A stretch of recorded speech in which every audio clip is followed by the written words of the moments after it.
How's it hanging, Phil? From the front time, Come and get it! So either put the gun down now, or kiss your ass goodbye. Let's get this party started. I agree, Dana. Let's get this party started. So, welcome back to Sledgehammer Horror, guys. I am Ken Sledge. And I'm Ashley Sledge. And let's talk horror. So today, as always, we want to make these lists very important. So we try to bring very important people with us, good friends of ours. We have Haunted Hippie this way. How you doing tonight? I'm good. How are you guys? We're good. Awesome. I tried to just get something off my leg and I broke skin. So I had to run away and grab a paper towel. That was gross. And I'm sorry that I had to just run away when you guys were waiting. Very good. And then the always amazing Cody Leach. Cody, how you doing tonight, brother? I am exhausted, but ready to talk some 2024 because I'm fucking tired of talking about 2023. Joke. The old news. Cautiously optimistic that we're going to get something special in 2024. I'm hoping. Had a couple good things in 2023. It wasn't quite 2022 standards, but we got a couple good films in 2023 that I really liked. I agree. All right, we had some good stuff. I didn't realize how much horror we got until I made my list for my video today, and I'd seen 46 new releases that were just horror films. I think last year it was like 22, and I felt like I'd seen everything that was worth seeing last year. So this year was quantity over quality for sure. 100%. Or last year, I guess. Yeah, I knew what you meant. Yeah. Yes, Tatum. Happy birthday! It is Tatum's Happy birthday birthday, today. Tatum. Thank you for being here, Tatum. Very much January appreciate birthdays. you. I'm right there with you, buddy. And Kenley. And my daughter. How you doing, Ray? How you doing, Robin? Jerry? Dice? Does January, do you feel cheated? Like you don't get as much because you just had like Christmas? Like I feel like I don't get as much because my parents didn't love me. That's what I feel like.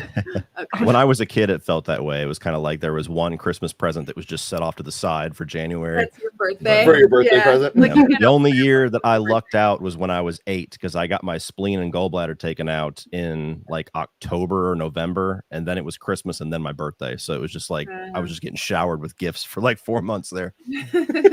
That's awesome. But I had to bleed. I need to get my spleen out. Maybe then people will like me. I doubt it. Thank you very much, Charles. We appreciate it. And obviously, Thanks, with our Charles. first super chat. Ooh, baby, ooh, baby, ooh, baby, ooh, baby. Thank you, buddy. Thanks, Charles. I think everybody's list is going to be a little weird. We got a lot of sequels coming up next year. Mm-hmm. Ryan, how you doing? Bob Draws, nice to see you. Hello. Tia, what's up, Hi, Noah? Tia. What's up, Jonathan? Ooh, Maggot Mommy. I like that one. That's me. Third channel. Hey, well, thank you for catching us live. We really appreciate it. If you guys haven't, Tatum is putting it in the chat. Please make sure you're subscribing to Haunted Hippie and Cody Leach if you are not doing that already. Their links are in the description as well as in the chat. If this is your first time here, please hit that subscribe button. We would really, really appreciate it. So tonight we're going to be talking about our most anticipated movies of 2024. The best thing I've heard lately, I haven't got to see anything very much new lately, but Iron Claw I heard was really, really good. I'm very excited to see that as a pro wrestling fan. Mm-hmm. Yes.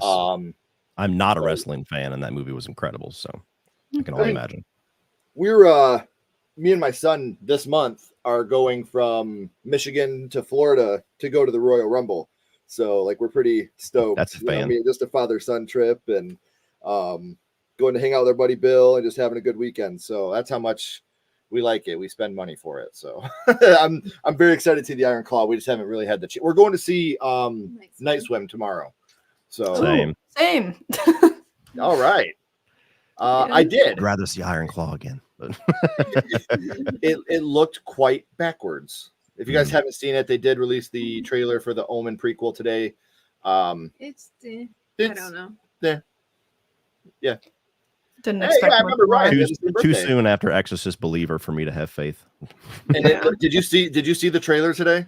I did. It was interesting the way that everything was backwards, and there were certain images that were certainly creepy, but I got zero idea of what the story is. So I would have qualified that as a teaser more than a trailer. Yeah. Which that's what I thought. Sounds like a weird complaint because normally with horror, I'm like, stop telling me so much. But I watched the trailer and I'm like, I don't know jack shit about what this is about to be about.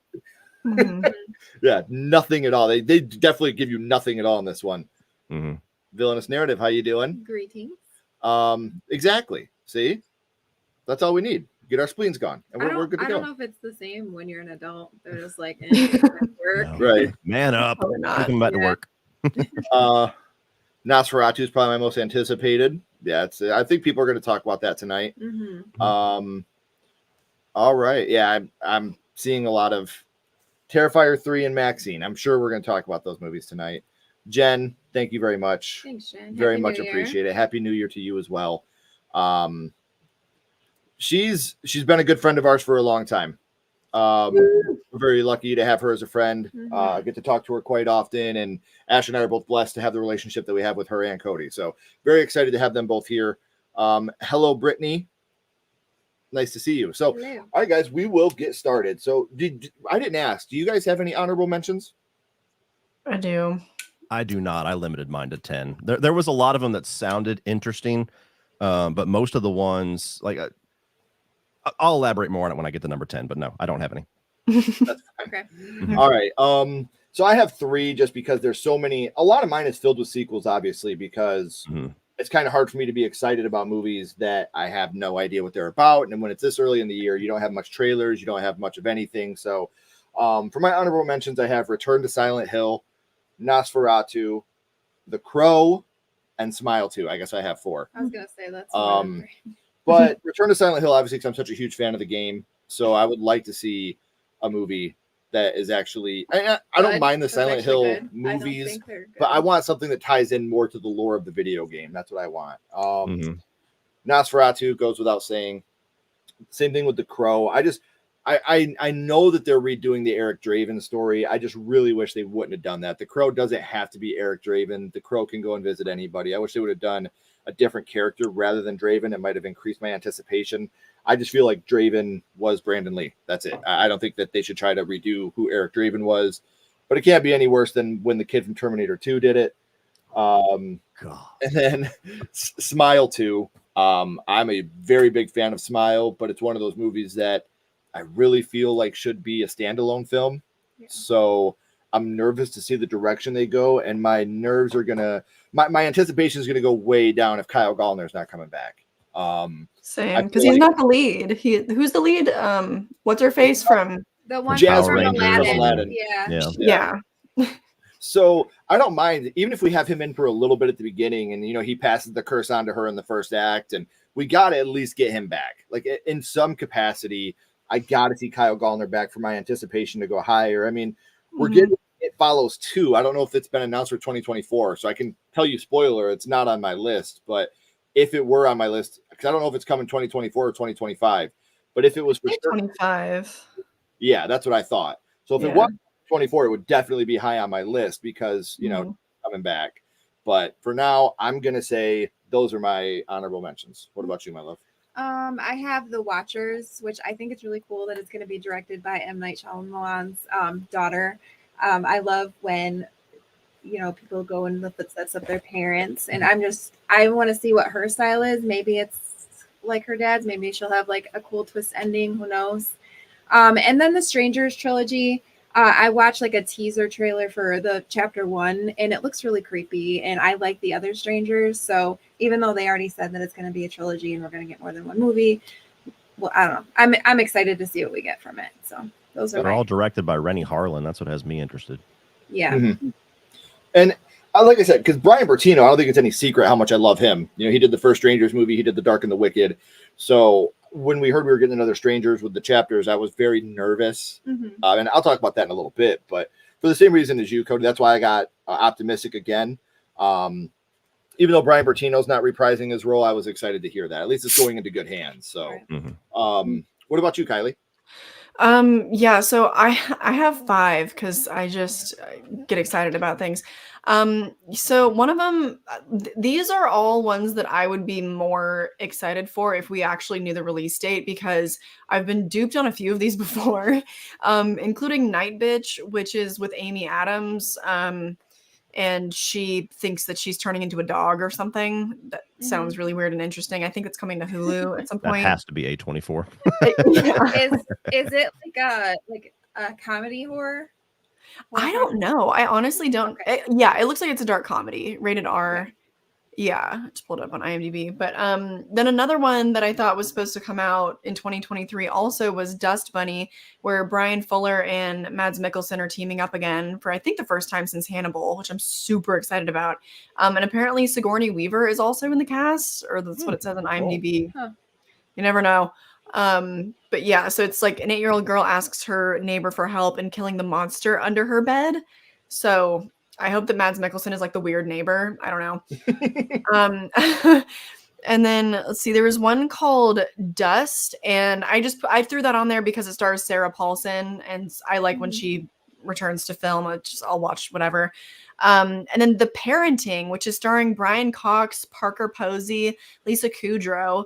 And that should be like a fun dark comedy. It's coming to HBO Max. And then I'm tentatively a little bit excited for the Speak No Evil American remake, which normally I would never say. But James McAvoy is apparently playing the villain in it, and I might be okay with that. So those are my honorable mentions. Nice. Again, we might talk about a couple of those again tonight, just so you guys know. But since you do not have any honorable mentions, Ashley, would you like to start us off with 10, and then we'll go down and we'll catch up with Cody at that point? Yeah. So my number 10 is Saw 11. Supposed to be released in September 27th, I think. So it's like not even quite a year later. I don't know. I'm gonna be I can't even say that word. Optimistic. Yeah. What's that face for? Because you have Saw 11. Oh, because it's so. Yeah. I don't know. I'm hoping that it follows a certain someone that I feel like needs to get the Saw treatment. Like, I'm hoping that's where they go with it. But yeah. Well, I mean, me personally, I would not have put Saw 11 That's okay. in number 10. I'm not you. Why are you the way that you are? Just talk about that movie again. What about you, Kylie? What's your number 10? My number 10, this is tough. Like it was hard to arrange my top 10, but it's Alien Romulus, directed by Fede Alvarez. Really, really desperately hoping we do get it in 2024. Pretty sure it has a release date and everything, so I think we're good. But yeah, I just think that if anyone can give a franchise a shot in the arm, it is Fede Alvarez. So yeah, I put it at number 10 because I can't even remember who was cast in it. I remember not being super excited by the cast. There were like 1 or 2 names that I was like, okay. Otherwise, I probably would have put it a little bit higher. See, I want to see that because it's Fede Alvarez, but like you said, it's hard for me to get I wasn't a big fan of the last couple, and I know a lot of people are. I know a lot of people love the last couple ones. I don't know. To me, Alien was always simple. It was a simple construct. It was a simple idea. And then the new ones with like the spores and the ooze and like all that shit, I'm like, go back to just a fucking alien. Like, that's all I want. Just let me see an alien. Like, just give me something basic and simple. Like that. If Fede can do that, like the first 4 of the franchise. I'm pretty sure I haven't even seen the ones you're talking about. Yeah, it gets pretty out there with how hard it was for me to follow. And I'm not the stupidest guy in the world. I'm not the smartest guy, but usually I can follow a movie pretty well. And for me to try to follow the lore of all these movies, I was getting pretty frustrated because I love the first 3 Aliens. And I know a lot of people are like, oh, Alien 3. I love Alien 3.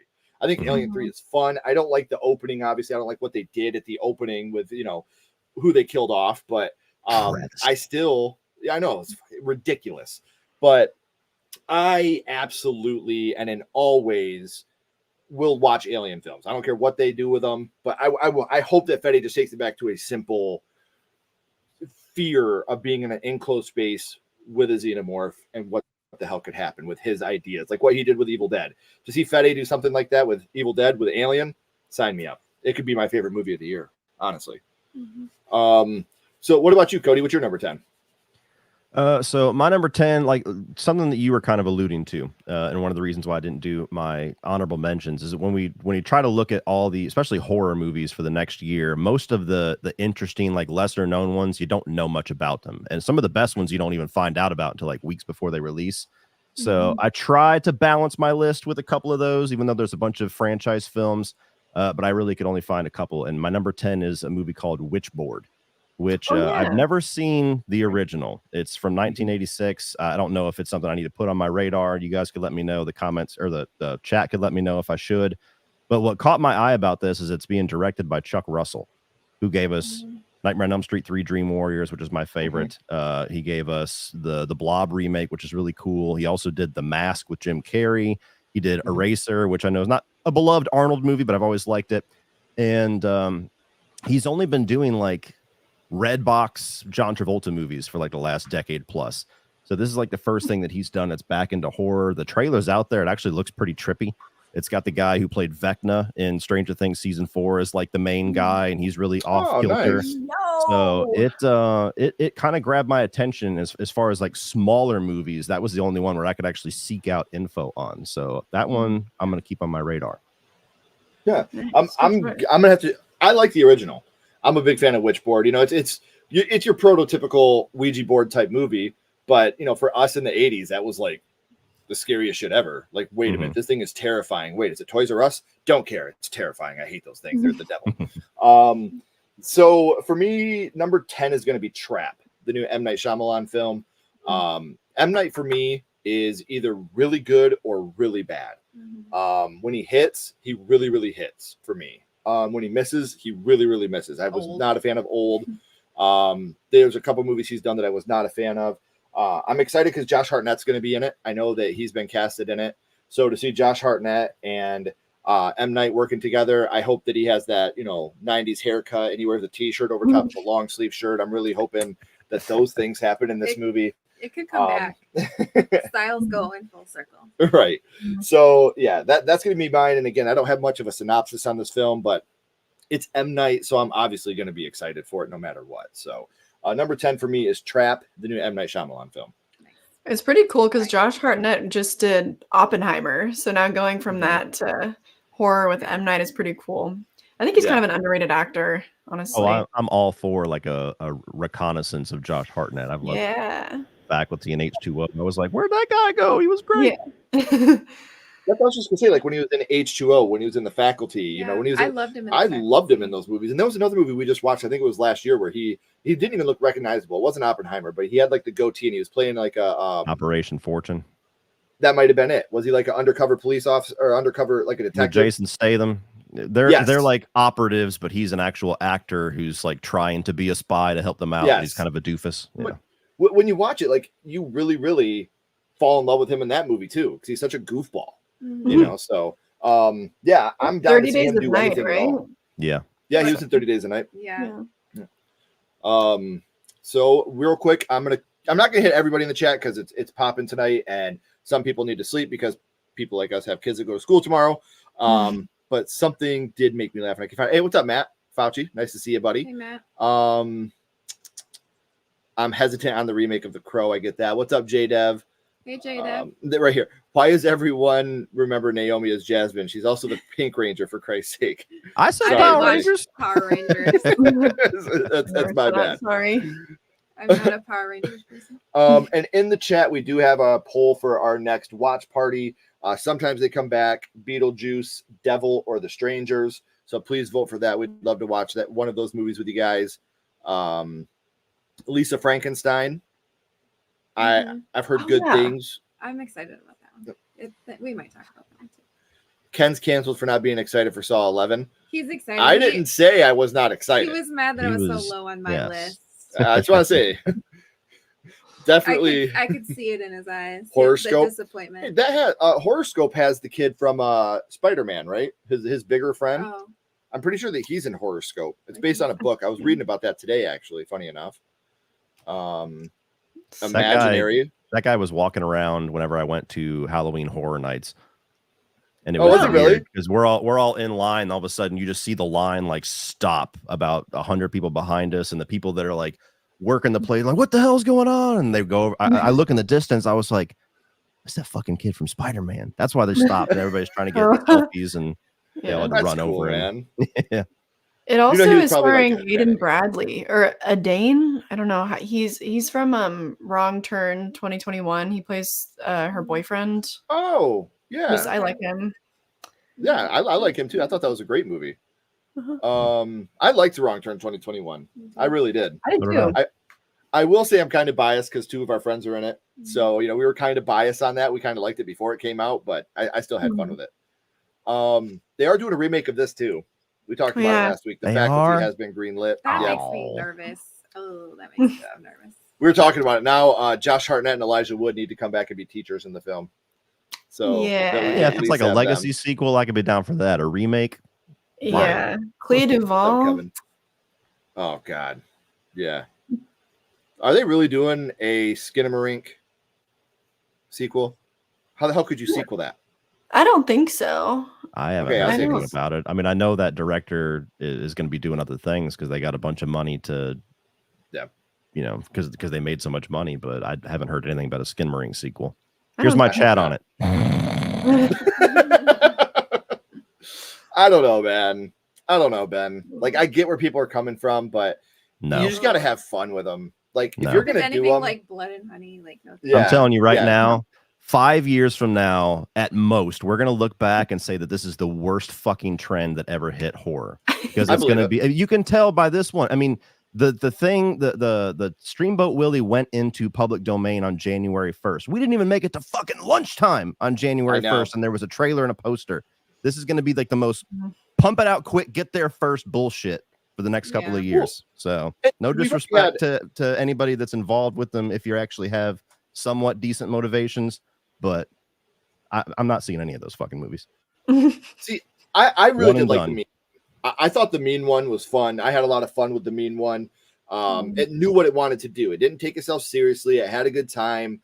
Then we saw Blood and Honey, and now you got like Bambi coming out. You got the Peter Pan one coming out, the Mickey Mouse ones. I agree with you, Cody. I think that people are going to look back on this and go, "What the fuck, man? What the fuck were we thinking?" Well, there's I just hope people are smart enough not to. Coming out. Blood and Honey 2 is coming out, and the thing that irritates me is you watch these, and you're literally watching a slasher as Winnie the Pooh. Like, if you're going to have a Winnie the Pooh killer, how the fuck are you not going to be campy and just have the most fun you've ever had with that? Like, making it serious. They wrote the script in 15 minutes and then just put a mask on somebody that otherwise would have just been random hillbilly killer. Yeah. There's no creativity in it. It's just get there first. What's up, Chris? Hey, I've been Chris. excited to see you all day, buddy. I've heard a lot of people say that. Hey, thank you guys. Thank you. We really, really appreciate that. Can't wait to work with you guys in a couple weeks. Thank you. Wait, I didn't read what you heard. A lot of people say what? I didn't hear it. I didn't read it. No, I never thought I'd be excited for a Saw again again until Saw 10 came out because Saw 10 was just so goddamn good. Yeah. Yeah. Is it Blood and Honey Killer Tigger? Get out of here. Oh, I didn't know that. The director of the Mean one is doing the Steamboat Willie one, so maybe he'll have fun with it. Maybe he'll have fun. Again, I don't think I could ever get excited about those, but it's horror. Yes, it certainly was. No, don't do that. Don't do another Bugs Bunny. Please don't even joke about that. So Kylie, you want to start us off with your number 9? Sure. Yeah. At number 9, I have Terrifier 3, which I'm sure for others it might be higher, but I'm really charmed by David Howard Thornton. I don't think the movies are good, but like I'll continue to rewatch them. It's just I'm not really excited for the movie itself, but more so what little instances I might have fun with David Howard Thornton as Art the Clown. So that's why it's not up higher.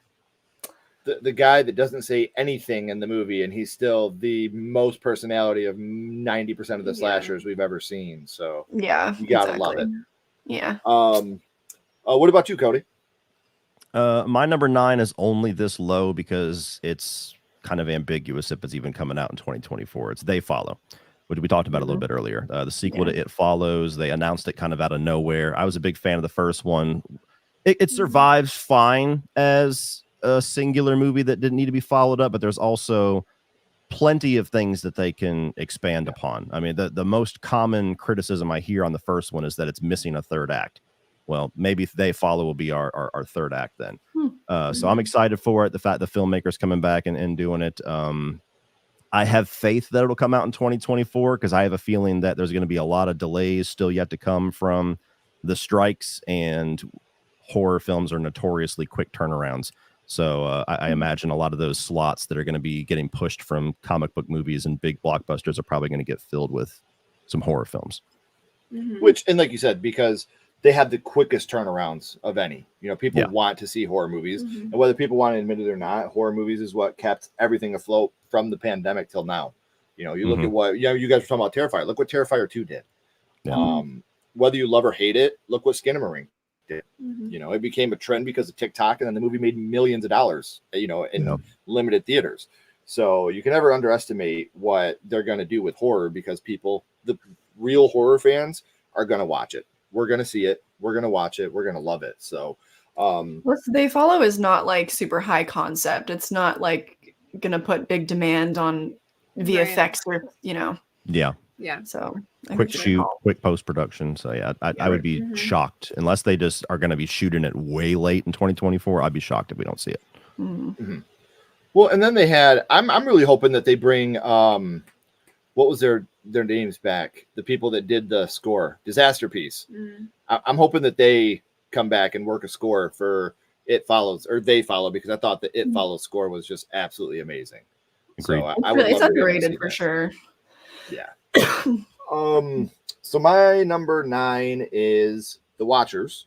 For the same thing, Shauna Shyamalan, seeing her following her dad's footsteps. This is her directorial debut. Obviously, with her name, and I hate to say it like that, but with her name, there's going to be high expectations. Yeah. And so for her to come out and direct something, I think she's really going to swing for the fences, and try to make something absolutely amazing just because of the hype she has to live up to, which is a really shitty thing, a shitty way to be. I wouldn't want to put that type of pressure on my kids, Right. But that's the name of the game. You got his name. It's like LeBron James Jr. You better go out there and score a bunch of points because we know who your dad is. Will she be the queen of twist endings? Like, will she follow in his footsteps? Right. Well, she got the nepotism cheat code, so I think a little pressure is warranted. I feel okay about that. Yeah. Right.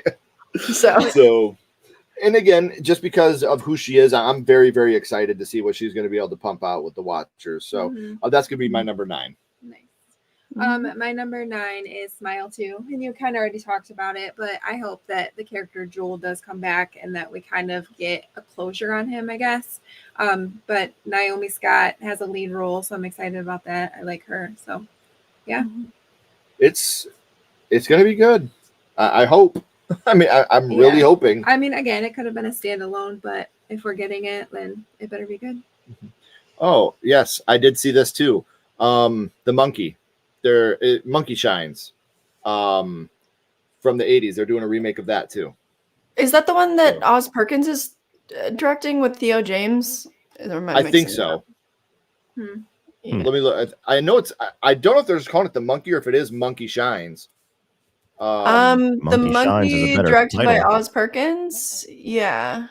Yeah. When the twin brothers find their father's old monkey toy in the attic and yes. Yada yada. Okay, yeah. Yep.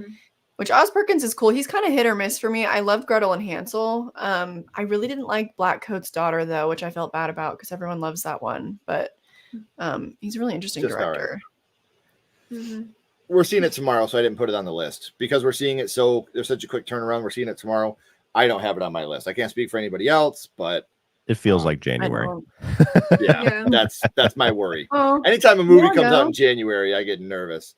Tiago, just wanted to say, hey, buddy, thank you for coming on even for a second. Sleep tight. Yes. Okay, now 30 coins. I've heard about this. Do you guys know 30 coins? It's on Max, I believe. I've heard a lot of people talk about that one. Thank you, dude. Yes, 2 of the absolute best in the game. Thank you, Mike. yes, please share out the stream. Please, if you haven't already, go subscribe to Haunted Hippie and Cody Leach. I promise you will not regret it. Yeah, we appreciate it. They're pretty cool too. I like them, especially the female. She's amazing. They are right. Female. Yeah, I like her. I've liked her for like 18 years now. Some days. Yeah, true that. Stalker. Yeah, I don't know how they're gonna do this. The new Faces of Death. I don't even know. I've never seen any of the originals. For the longest time, I thought that those were like a compilation of real stuff. I didn't realize They're it was a scripted thing that you can actually remake. Yeah. The original Faces of Death came out that they're not real either. You know, it's it was all scripted stuff, and it's one of those things where it's like I grew up the same way as you, like seeing the old lady get hit by the train, you know, and I'm like, oh my god, that's real shit, you know. But I don't know how they're going to be able to do that as a remake now, knowing that it's a thing. I'm going to let this hit the floor just for a second, just so you guys can say your opinions on it. How do you feel about Christopher Landon leaving Scream? I think bullying works. Yeah. I think it was the right move, given everything that was happening. I mean, I don't think anybody wants to be attached to that dumpster fire for a while. So Yeah. he was the last element of it that had interest for me. I don't know what the fuck's going to happen with that series now. They should just sell it at this point to I somebody think that else. they're going to hire Eli Roth. I think the thing that really bothered me was the fact that like people started like threatening to dox his kids and where they lived, and threatening landed. Like, come on, man, it's a fucking movie. You're gonna like people are putting death threats out on his fucking kids. It's like, oh my god, okay, man. That's not what I was talking about, for the record. But I know. Right. No, you're like bullying works. Like whatever you got to do, threaten their kids. Right? No, I know. Yeah. Holy shit! I do not endorse that at all. Right. Yeah. So we know your character is better than that, but it just like I said, like they fucked themselves. I don't know how you could fumble something so exponentially. I mean, it was just like one thing after another, after another, to where it's just like, how do you fuck that up? Like after I think it was the most profitable one was 6, right? Like you're printing money. You're printing money, and for whatever reason. Especially for the reason, we're not going to get political here. It's something we will never do on the channel. Follow me on Twitter if you want to see me get political, because I'm an asshole on there. But to me, I'm anti civilians get hurt. That's all I'm going to say. I don't care. I don't want to see women and children and people that are not signed up into war get hurt. That's all I want to say. I love people and I don't want them to die. So like I said, just want to get your guys' opinion on that real quick, and we will jump to our number 8, and that'll be Cody starting us off. So my number 8 is going to be Shelby Oaks, which is the film that Chris Stuckman has made. I was actually thinking it was going to come out last year. Maybe it was going to be like a surprise at Fantastic Fest, because he's a pretty regular attendee at that. It didn't. It's going to be at some point this year, but it's based off a true story, like paranormal hunters. There's going to be a found footage element into it. The cast is interesting. You got Keith David in there. I talked with him about it very briefly at last year's Fantastic Fest when I met him. And just if nothing else, I'm just curious to see, just like with Talk to Me this year. I'm always curious to see kind of, I guess, movie reviewers put their money where their mouth is, because so many times the response you get, you could never do this, so shut up. And then sometimes it's cool to see them be like, oh, apparently we fucking can. And so I root for him. I like Chris, and I want to see what happens with it. Yeah. I have not even heard about this one, so I'm writing this one down. Oh, I talked about that, I think, at like the end of 2022 as well, because I thought that it was going to be coming out, like you said. I think he was crowdfunding it in 2022, or he was doing the GoFundMe or whatever, or Indiegogo, and so it felt like it was coming in 2023, but it didn't. Okay. Yeah, I'm gonna have to check this out because I'm definitely interested. So, my number 8 is one that we actually have a trailer for, and it's Imaginary. Again, cautiously optimistic about this one. At the moment, the bear. Yeah. Okay. The trailer didn't spoil too much, so that's what got me excited about it. But for me, I like original horror. Don't get me wrong. I like to see a slasher. I like to see, something Halloween. The Scream franchise, I like to see those live on, but give me something original over top of those any day. And to have because on my list, obviously, including my honorable mentions, I have 1, 2, 3, 4, 5, 6, 7, 8, 9 that are either remakes, requels, sequels, something along those lines. So when I can get an original horror movie that I already have a trailer for in January that I can be excited about, I'm in. So number 8 for me is Imaginary.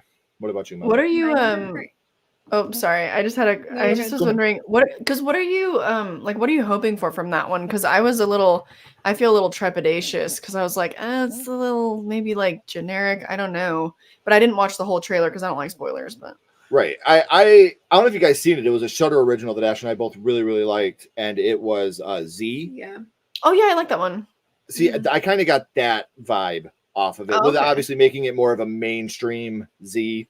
I don't think Z would have been able to work for a lot of the mainstream horror audience like it does for like a Shudder original.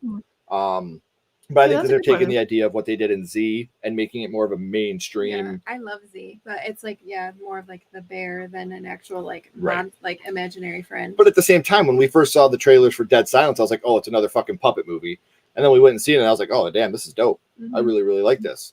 So, I mean, I'm not going to put too much stock into the bear. That might be kind of like their catch, but then there's a lot more going on behind what it actually is what I'm hoping for. But if we can get anything close to what Z was, I'd be absolutely super happy. Yeah, for sure. Yeah. My number 8 is Terrifier 3, and I'm just excited that it's in Christmas. I love Christmas horror, and I just think that art dressed like Santa, it's gonna be pretty cool. Like, I'm excited for that. Like, in the snow, blood in the snow, anything that has to do with Christmas and horror, I'm there for it. So, yeah. Yeah, I want to see the bloodshed in the snow. So, what about you, Kylie? So I put 2 at number 8 because neither of them even have a title yet that I'm aware of. But the 2 horror thrillers that are being produced by Monkey Paw. So one's being produced by Jordan Peele, the other directed. And if you guys know anything about those, let me know. But just I wasn't crazy about Nope, but I'm still gonna be super excited about anything that he does. So yeah, if you guys know anything about those, don't be shy. All I could tell you, I was reading an article today with Jordan Peele, and a lot of it is obvious stuff that he said. I know it comes out at Christmas, the one that he's doing. It comes out on Christmas Day in 2024. And he said that this is the most excited he's been about one of his films at all. I did see that. Like, if he pulls it off the way he wants to. And that's how I felt. Like, he's not going to go into this, for like this a press. Totally like, the best album we've ever written. But he's not going to Kanye it and be like, look, this film's good, but that one was better. That's the film that should be mine. Obviously he's going to come out and be like, yeah, it's going to be my best one yet. So make sure you give me money and go see it. Of course, yeah. It's Jordan Peele. So he's had a couple bunts, but he hasn't had a swing and miss for me yet. So most of the things he's gotten wood on the ball every time he's taken a swing to me. So I'm pretty happy with what I've seen from him. Yeah. I agree. So far, guys, Beetlejuice is winning the next watch along. So make sure you guys are checking that out. I'm assuming this is for me, Jesse. Hello to you too. That's definitely Get off my Kool-Aid. Thank you for loving the channels. We appreciate it. These guys do a lot of hard work. Ash and I do a lot of hard work. So thank you for that. We appreciate that. I'm sure you were, Jesse. This is what made me laugh the whole time. This is going to be good too. The Universal Monster movie with Radio Silence and Melissa Barrera. Also, it was just announced that Blumhouse and Atomic Monster have merged. So it's finally like official now because they've been talking about it. So all their major stuff is now. Yeah, I think that could be really dope. To actually have this finally where they don't have to go back and forth so much. It's just one company now. I think that we could get maybe some more originality now. So. Yes, that's what I'm saying. With Smile too. Bring him back. They gotta bring him back. If He you was guys are big part of the Kyle reason. Gallner fans, you got to keep your eye out for a movie called Strange Darling that will be coming out in 2024. I saw it at Fantastic Fest. It was like in my top 4. I don't want to say too much about it, but it's like a cat and mouse serial killer hunts victim type movie that is unlike one you've ever seen. Ooh, he always picks such good projects. He's such a good working actor, like doing the indie stuff, like doing the actual work. You know what I mean? Mm-hmm. I fell in love with him in The Haunting in Connecticut when he played the kid in The Haunting in Connecticut. I was like, this kid is good. Like he's really, really good, and he's another one that has not disappointed me, even in his little roles, like in Scream 5. You know, even when he has a little role, he steals the whole scene. He is a scene stealer every time he does it. So now I have Shelby Oaks and Strange Darling to look forward to. So they have, much like Chris Jericho, they have made the list. I don't know. It's just like Salem's Lot. That remake was supposed to come out for the last 4 years. Is remaking Christine? I want names. Who? Anybody know? I haven't even heard about that. Oh, Google magic. Yep. Stephen King's Christine remake. Plot, cast, everything we know.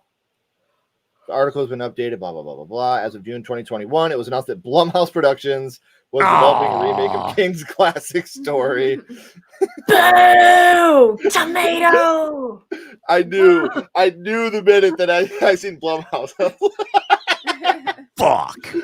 They ended up changing the name to Halloween Ends. Don't feel bad. It already came out. They're doing everything. They're like Disney at this point. Right. Yeah, they're just taking everything. That's the problem with them, is that every year Blumhouse has like 1 or 2 of the best movies and like 2 or 3 of the worst movies. They're like, they Netflix it. They greenlight fucking everything. And so I can never get excited about their name because I'm like, which side of Blumhouse is this going to be on? Right. That's exactly it. Christine remake, motherfuckers. No, not that I know of. The last I've seen it is set for release December 25th. That was the last I could be wrong, Ray, because there was one time in the 90s I was wrong, but from what I've seen, it is set to come out December 25th.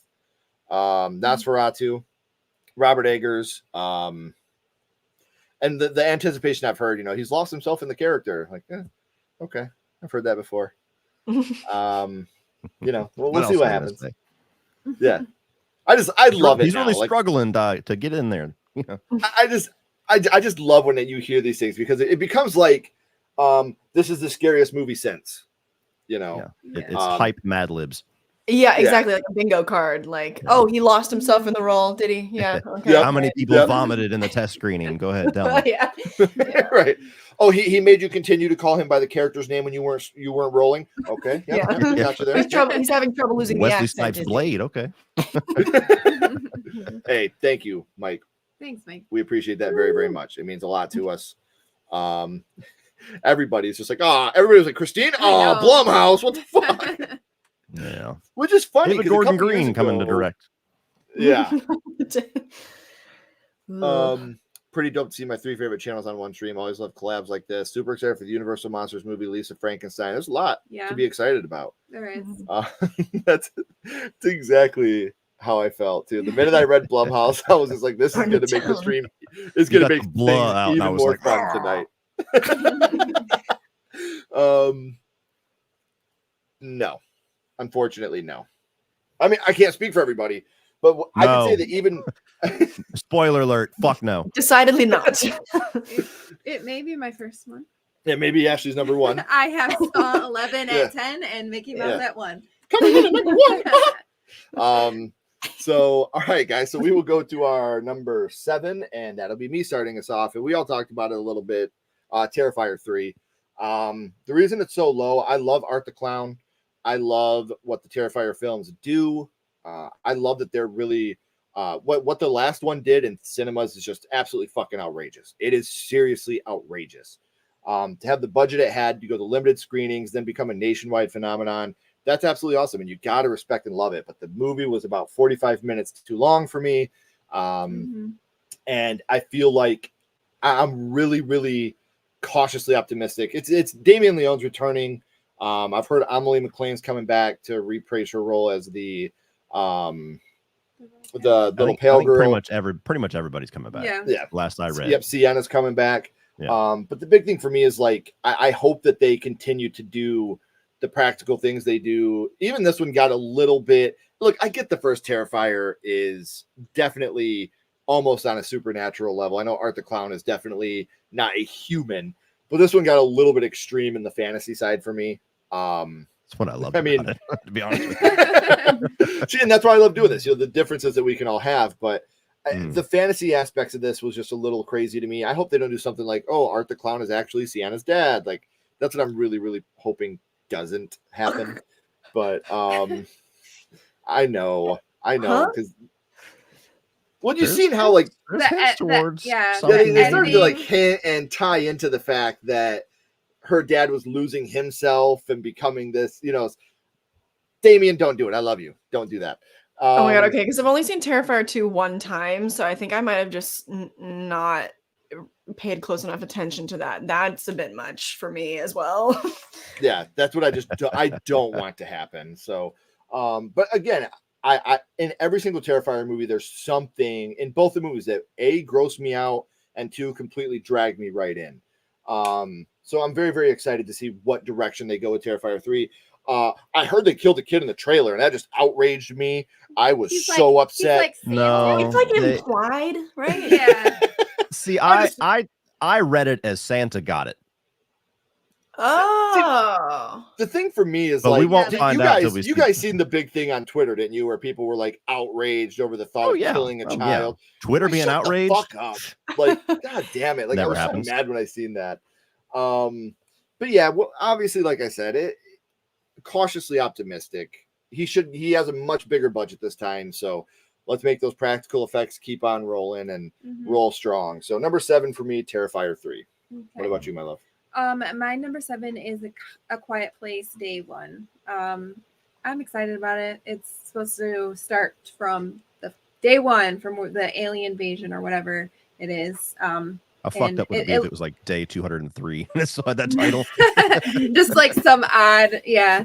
No, I mean, I like the first 2. The first one more than the second one. But yeah, we'll see. I did not like the second one at all. I like the second one. It's just they had a lot. They made a lot of stupid decisions.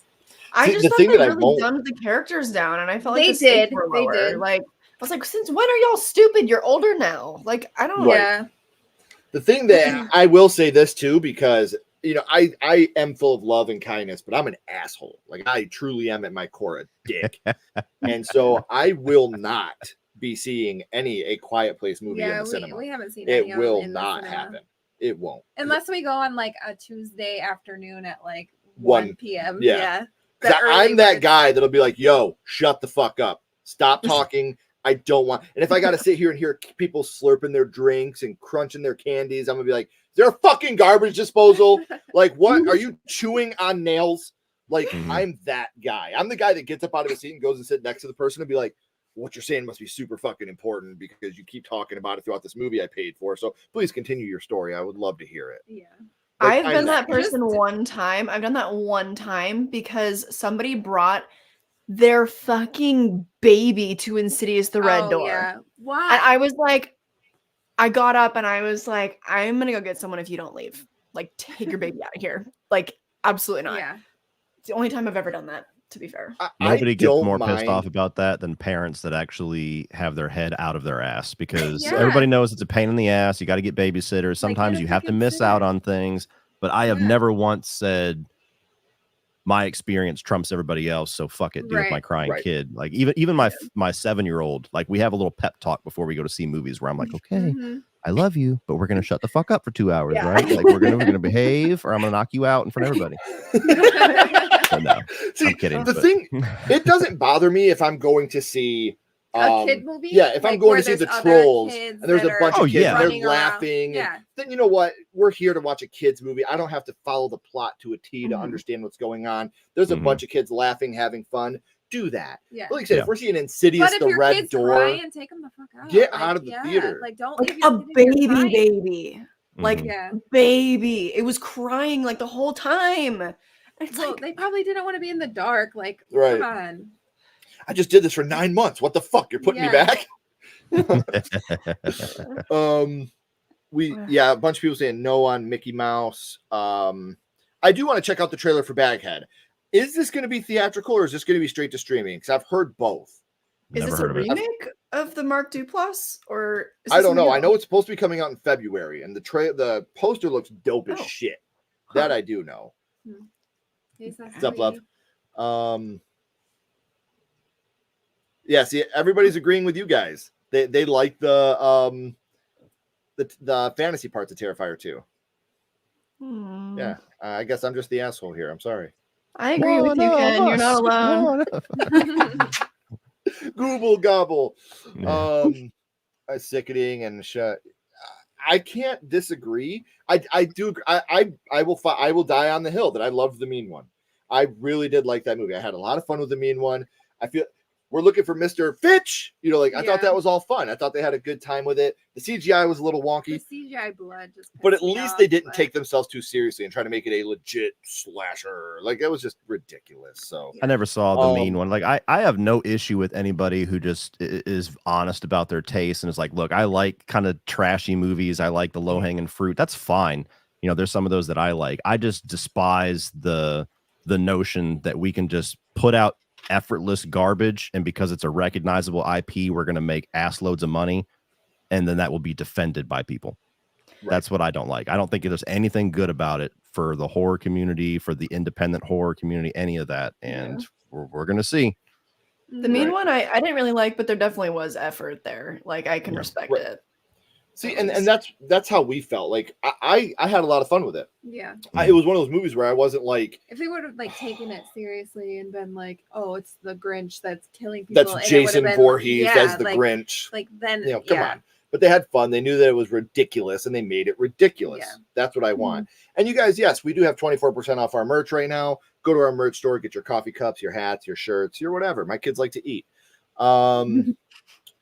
Again, that's been happening forever. Yeah. You know, come on, get out of here. It literally kills kids. Did anyone see When Evil Lurks? Were people mad about that one? Dude, that movie was so good. Yeah.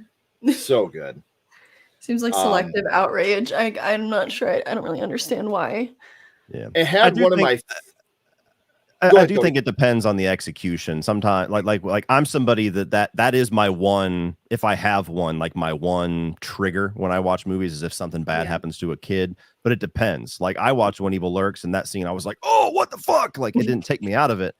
But Terrifier is more about like kind of having fun with it and going extreme and slapstick. And so I could understand maybe that style of mutilating a kid, not going down the same way, like for fun. Yeah, exactly. So it all depends. Like When Evil Lurks had, like, I don't know, I was chuckling. Like I laughed at When Evil Lurks. There were no laughs in my theater. Oh, it was just like, okay. If we're talking about the same moment, I fucking jumped. I shit my pants. Like, I was like, oh god, damn it! Yeah, it made me jump too. See, I don't know. Sometimes you're just so shocked you have to laugh. I don't know if I actually thought it was funny, but like I was laughing during that movie. Yeah. I laughed out of shock when I saw Terrifier 2, and I was laughing too because I had my buddy Sean, and he's squeamish about gore. So like I'm watching it, and I'm like, oh, this thing's been going on for like 6 minutes, and in my peripherals, he's like, yeah. Yes, that's fucking awesome. See, and now if there are kid scenes that are very hard to watch. One of my all-time, probably my favorite horror sequel of all time is Dr. Sleep, and the kid scene in that movie is extremely hard to watch. I can't. I'll cry. I can't watch that scene. It's rough. Is it gonna hurt? I hope so. Like that to me, that's rough. So but I get why they did it to benefit the story. Going after a kid, since there's been movies that have done it before. Hello, Trick or Treat, never heard of it. He loves that movie. I fucking hate that movie so much. It's his favorite. It is. Okay, I was not a fan of It's a Wonderful Knife. I liked it. I liked it a lot. I did not I wanted to. I love Justin Long. I liked his little chiclets, but I couldn't get into it. I want to see the movie that Justin Long thought he was in. Yeah. That's what I said in my review. Yeah. I was like, or he I think was the only one that like understood the assignment and just nobody else did. Yeah. Like I don't know which is which. Yeah. I think my tweet reaction. Yeah, my reaction to that movie, I think on Twitter was something along the lines of like, I used to be able to say that Justin Long never misses in horror, and now because of It's a Wonderful Life, I can't say that anymore. Thanks. Yeah. Yeah. Big miss for me. thank you for being a member for so long, Bronson. We really appreciate you. What horror movie has the best storyline? House, 1986. People Under the Stairs. I love that pick. That's such a paralyzing question because too many. Yeah, there's a lot. I can't be put on the spot for that one. I'd have to give like a fucking top 20. Yeah. Or top 100. Top 57. I don't know. I don't know. I'm going with House because that's my day one. Or Pet Cemetery. Yeah. Yeah, Pet Cemetery has a great story. There's a lot. Is the best horror movie last year. The main one worked for me because The Grinch is kind of horror itself. Winnie the Pooh, no. Yeah. Yes. Which is why you'd think it'd be funnier, right? Right. That's what I was hoping for. Uncle Sean experiencing the worst while Cody is having a great time. It was my revenge for that fucker making me watch Birdemic 3 on the last year. He's having a blast, and I'm just like, that's fucking awesome. Mm-hmm.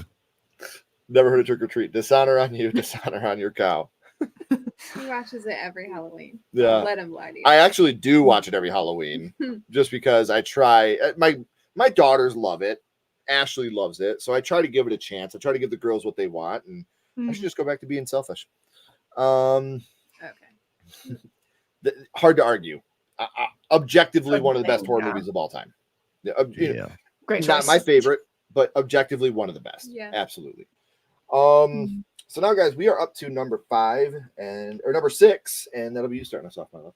All right, so we are watching it tomorrow, but it's Night Swim. Okay. And I guess the whole reason, like, I'm excited for it is because, like, water and, like, not knowing, like, what's underneath of you, like, that freaks me out. So I feel like did we skip 7? I think we did. We skip 7? I don't know. Wait, maybe I just did Terrifier 3, and then nobody else talked. Oh, I did 7. Okay. I'm you sorry, did 7. You off. No, we went with a quiet place. She was thinking the same thing that I was thinking, and so I was looking at my list. I was like, okay. We got stuck on a quiet place and then movie theater. Did 7. Yeah, we just went fuck you guys. So let's unfuck you guys and go back to you, Kylie, for your number 7. Oh, okay. So my number 7 is Your Monster, which is with Melissa Barrera. She's doing a lot. She's booked and busy for this year. So her life falls apart. Soft-spoken actress finds her voice again when she meets a terrifying yet weirdly charming monster living in her closet. It's apparently about falling in love with your inner rage. So, comedy, horror, romance, Melissa Barrera. I'm unbelievably down. I'm super excited for that. And I'm not familiar with the director, Caroline Lindy, but it's exciting because I'm always looking for like more women directing horror. So I'm pretty excited for that one. It's going to be an interesting twist of fate if this Scream 6 or Scream 7 controversy catapults her career more than it ever would have if she just did Scream 7. I think it literally is. I think she gained like 300,000 followers the day she got fired or some crazy she's doing great. She'll be fine. She's like, this is the best thing that ever happened to me when I got fired from that. And I think the big thing is, like, again, objectively, she didn't do anything wrong. Yeah. Yeah. You know, I don't see where anything wrong happened. So good for her. I'm glad that, she's continuing to succeed. You never want to see anybody fail. Yeah. And staying in the she's genre, selfishly, she's staying in the genre. I'm happy about that. Right. She didn't do anything wrong. Like, you don't want to see her fail. I want to see her as the new Michael Myers. Completely go off the rails on it. Sure. You want to reboot Halloween? Give me Hispanic Melissa Barrera as Michael Myers. That's what I want to see. But like I said, good for her. I'm really happy that she's doing so well, and I hope that she continues to catapult. That's fucking cool. Mm-hmm. So what about you, Cody? What's your number 7? My number 7 was Smile 2. I was genuinely surprised by the first one. That was the opening night movie of last year's Fantastic Fest, and I was like, kind of a lame opener. I've seen this movie before. Like, you could tell from the trailers it was kind of derivative, but then we watched it and I was like, well, son of a bitch, it's derivative, but it's like the best version of it it could have been.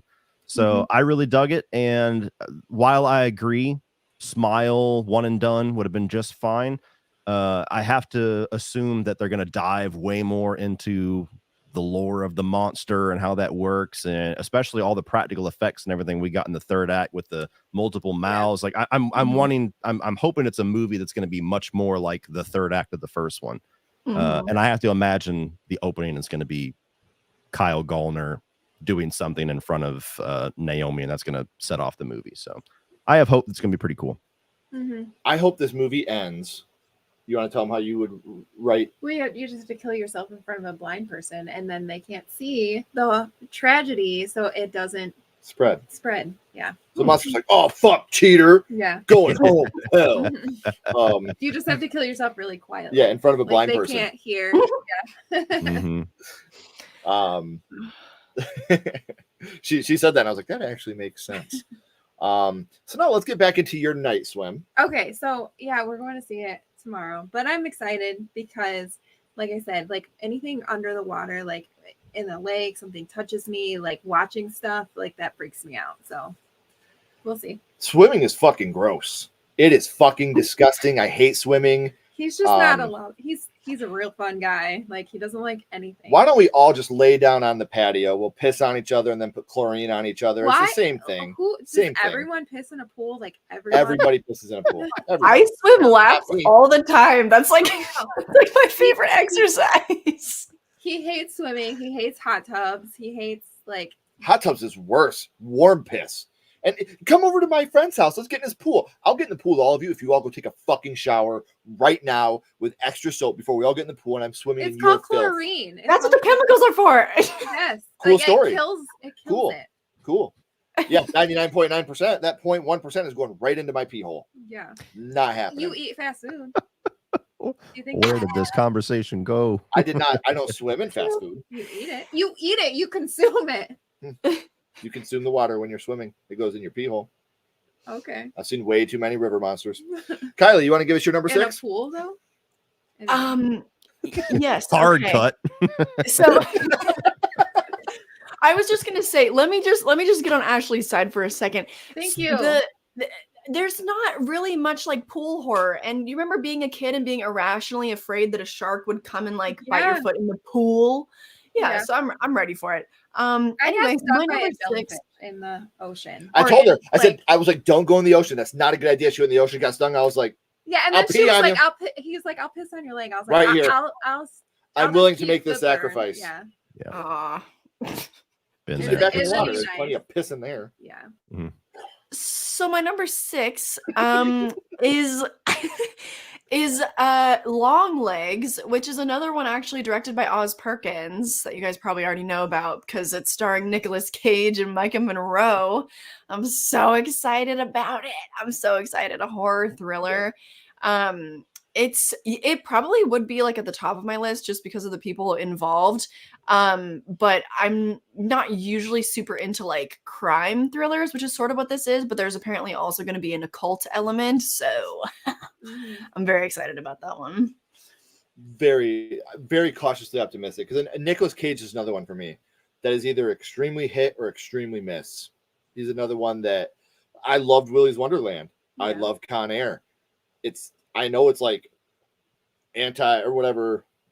What's the word I'm looking for? Sacrilegious. But I don't like Mandy. I don't like it. I didn't like Mandy either. I couldn't get into it. It was so overhyped for me. Like I used to be in a Facebook group that everything would be this flavor of the week. And man, you had to like walk in and out of that group like this, or they'd make you think everything that came out was the greatest thing ever. I didn't get into Mandy. Yeah. Did you guys see Dream Scenario? That just came out. That one either. It was like a 3-star for me.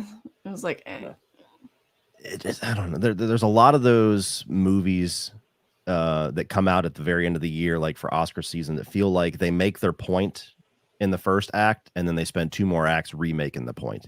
Yeah, or they like don't know how to end it. That's how I felt with Dream Scenario. That one too, like, where they just changed to something, and it's like, okay, whatever. Yeah, I was hoping it was going to go more the Freddy Krueger route by the end of it for like a little surprise, especially it was A24, but no, they took a quarter measure.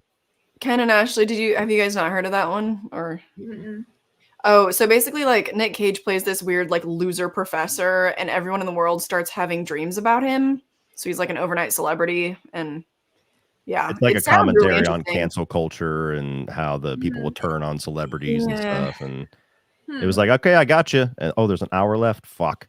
Yeah, it was like produced by Ari Aster too, and it felt a little bit similar to like Beau is Afraid to me with like the main character, and I just did not. I swear on everything, I was totally getting Beau's Afraid vibes, just the way you were describing it. I was like, this is probably going to be one that I won't watch. I'll be honest with you. I love you guys, but no, I probably won't watch that one. And there's a lot of people that loved Beau is Afraid, and it respect. It was not a movie for me. You know, I was like, and obviously, I think we all were pretty hyped about it. Ari Aster, Joaquin Phoenix, and then to get the product that we got, I was extremely bummed out. So it's not a fan. So you did your number 6. Kylie did hers. So Cody, you want to give us your number 6? My number 6 is Nosferatu. I don't think you could have a more perfect pairing than Nosferatu remake and Robert Eggers. And I'm not like gaga over Robert Eggers. I like The Witch. That's not a movie I'd probably ever watch again. I hated The Lighthouse. Just absolutely did not understand whatsoever what the appeal of that movie was. But I really dug his last movie quite a bit. The Northman. Yes. Thank you.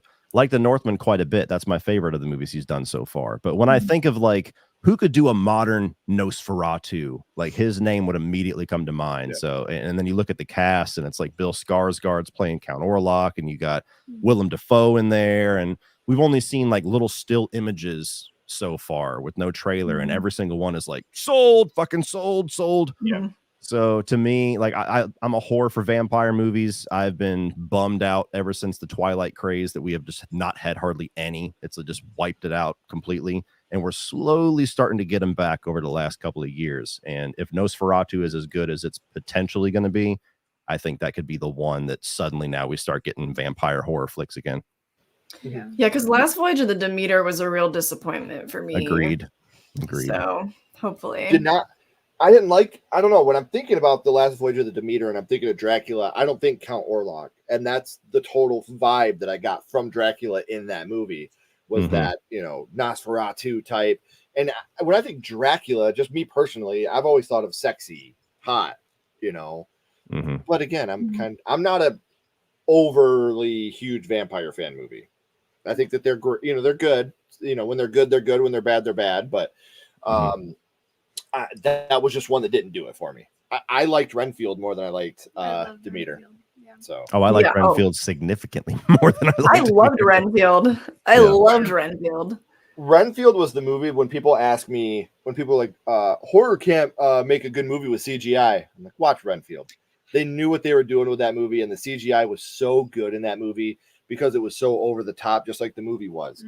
That is CGI gore has a place if the movie has kind of a cartoonish vibe. I felt the same way about the Toxic Avenger remake, where I can't wait to see that. Yeah, can't wait to see it. Same. So my number 6, The Strangers Chapter 1. Just because, like I said, when I found out what was going on behind the scenes, I was really, really excited. At first, I was bummed when I found out Brian Bertino wasn't coming back. I was super bummed, super upset. And then we got the text, with the teaser picture, and there's the teaser trailer too. It looks really creepy. So the biggest downfall for me, the already announcement that it's going to be a trilogy. Yeah. I don't think I've ever kept it a secret that I fucking hate that. I don't like it. They did it with Halloween. They did it with The Exorcist. They did it with Five Nights at Freddy's. Now they're doing. Aren't all 3 of them coming out next year? Apparently. No. Are they all coming out in 24? I'm pretty sure they're all shot together. And don't quote me on it, but I'm pretty sure I read that they shot them all together, and it's going to be like a year like event thing. It's not the same as like the Exorcist situation where they're like, we're so confident we're going to fucking greenlight 3 of them. Okay. Yeah. Well, that might make it a little bit, like you said, as long as you go. Because I love when movies do that, like different chapters. Well, you got to remember when Saw first came out, we were getting one every year, every October, hard, bam, bam, bam, bam, bam. So if you do something like that, but I don't know, just the announcement of a trilogy always has me so nervous right off the bat. Like that's just something that's always had me nervous. So, I'm hoping for it because I'm one of the rare people that hasn't really been that enamored with anything Strangers related yet. I really don't like the first movie at all, and that's usually a hot take when I say that. It just doesn't work for me. I think the characters are so unbearably stupid that it just throws me off the entire movie. The second one had a little more style to it that I like, but it's still a pretty basic slasher movie that got way overhyped for me when I saw it. So, Rennie Harlan's the second one. Oh, sorry. I'm sorry. I just said I still haven't seen the second one because the first one, I just don't really like home invasions. Second one's not so much a home invasion. They're like stuck in like a trailer park kind of thing. So it's a little bit more. I think you'd like it. Okay. Trailer park invasion. Yeah, there you go. But yeah, like I said earlier, Rennie Harlan's responsible for a number of my favorite movies. Long Kiss Goodnight, especially. So I'm curious what he's going to do. Yeah. And like I said, I will be one of those people that dies on the hill of I really loved the first Strangers when it came out. You're in good company. I'm usually the oddball when I say that. So I know people look back on it now and they're like, oh, it's so cliche because you were home. The first time I watched this movie and I heard that, I was like, damn, that's fucked up. Like, you know, we've always had that. I'm going to get you for this, you babysitter or you camp counselor. This one was like, I don't give a fuck. It's because you opened the door when I knocked, dumbass. You know, so like, and then I really felt for him. You know, he had just asked her to marry him, and she said no, and they still had to spend the weekend in this house with all the like the rose petals and the champagne. I was like, man, this sucks. Like that, you could have made that a horror movie in itself. Like that's the real life of that. Yeah. So it's got layers. It's got layers. Yeah, just like onions. Onions have layers. Yeah. Kylie's amazing. If you haven't, please subscribe to Cody. He's great too. And so are those Sledges. They're pretty nice people. So subscribe to them. Good luck, Dice. I will say that. Good luck.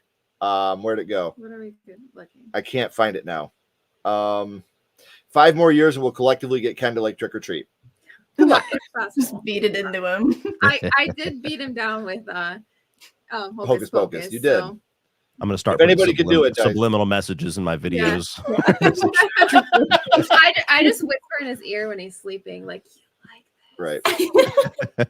What's your favorite Michael Myers moment? My favorite Michael Myers moment is this one. Oh,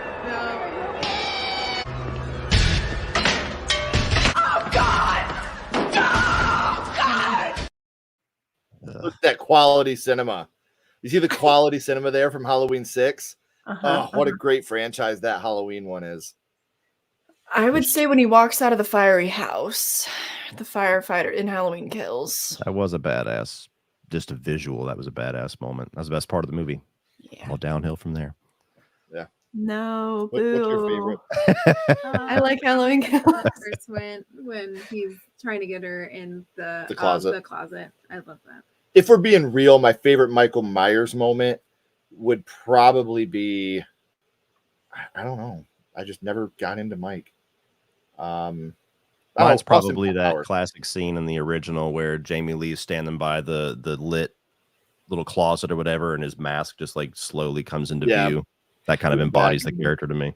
You know what? I'm gonna go with part 5 when he kills the other Michael with the garden hoe. I've always been after he scratches up his car. That's in part 5, isn't it? Part 5. I know, but that was the first one I ever seen. That is the first Halloween movie I had ever seen, so it'll always have a special spot. More for me. bastard. I thought that was cool. I know that and Cookie Lady or Cookie Woman. Thank God, thank fucking God, because I love that movie. Loved that movie.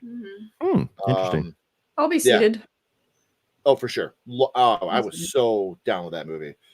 I wonder, like, is the monster gonna go like somewhere else? Like, how do they? It's been so long. Like, obviously, the characters were not gonna. Well, I mean, the characters all died at the end of the first one anyway. Yeah, but did they die? Oh, they're dead. I don't know. They did crash. See, now this thing I've heard about this before. It makes I've seen like in an Adam Sandler movie or something. I'd murder them. I'd kill them. I was a manager one time at a Hungry Howie's pizza restaurant, and I told people, I love Hungry Howie's. We don't have it down here. Fuck you for bringing that up. I told people all the time. I said, listen. I do watch the cameras, and if any of you do something to someone's food, not only will I fire you, I will press charges on you to the fullest extent. On you. Oh, dude, don't fuck with someone's food.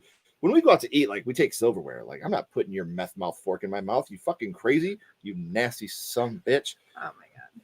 Watch Ken make a horror movie of someone swimming in food. If he has water in it, I'm out. Fuck that. If it's food, though, you're good. Yeah, fuck, I'll eat food. So you'll swim in your food, but you won't swim in water. Yeah. Yeah. Please make it make sense, please. Hello. Like I said, there's a lot of people here, guys, and we really appreciate you. Fright Night, the OG. I'm vanilla. I love that movie. I love Fright Night. Lost Boys. Yeah, I'll say Lost Boys is going Boys. to be up there, but Fright Night it's a special movie to me because me and my cousins growing up, that's the one that my parents owned Ed it. in it. Like, Yeah, Evil Ed. My parents owned a video store growing up, so I was really lucky. I got to pick out videos and do all that shit. And Fright Night's just the one that attracted me the most. That cover with Amy, and that's just the one that we took home the most. So I would say that would be the one. Which is funny. Kylie said, I'm not too much into home invasion. Here in a couple of weeks, guys, we're going to be doing our top 10 home invasion movies. So I hope you guys can come out for that one. I'm actually kind of excited about the Omen prequel, but then again, I'm really into supernatural religious horror. It's kind of my favorite subgenre. Kind of hard to do something different, but I'm cautiously optimistic. I talked about that one earlier. Okay, so now we are up to number 5, and that'll be Cody starting us off. My number 5 is The Wolfman, coming from Lee Winnell. I'm a huge Lee Winnell fan. Like, I feel like he was like this unsung hero next to James Wan for the longest time, and we all were like, James Wan's the best. And then all of a sudden he came out, and it was just like, holy shit, was he the secret weapon the whole time? Loved Upgrade, loved Invisible Man. They used to have Ryan Gosling attached. He's since dropped out, and they got another actor attached. I think he was in Poor Things or something. So I'm not too familiar with him, but Christopher Abbott. yes, that's it. All you have to tell me is new untitled Lee Winnell movie, and it's making this list. The fact that it's The Wolfman, and he's continuing on with like his new age Redux version of the Universal Monsters. You can't say anything else more to excite me. So I can't wait for that one. And like you said, especially with what he just did with the Invisible Man, I'm all about doing Universal monster movies and doing them the right way to give the generation now that doesn't, a lot of people that don't watch horror don't give Dracula, Frankenstein, Creature, Wolfman, Invisible Man the love they deserve, because to them it's just this old black and white movie that, who cares? It's not scary. It's boring. For to do what he did with the Invisible Man and make it truly, genuinely scary to a generation now, and to do what it did in the box office.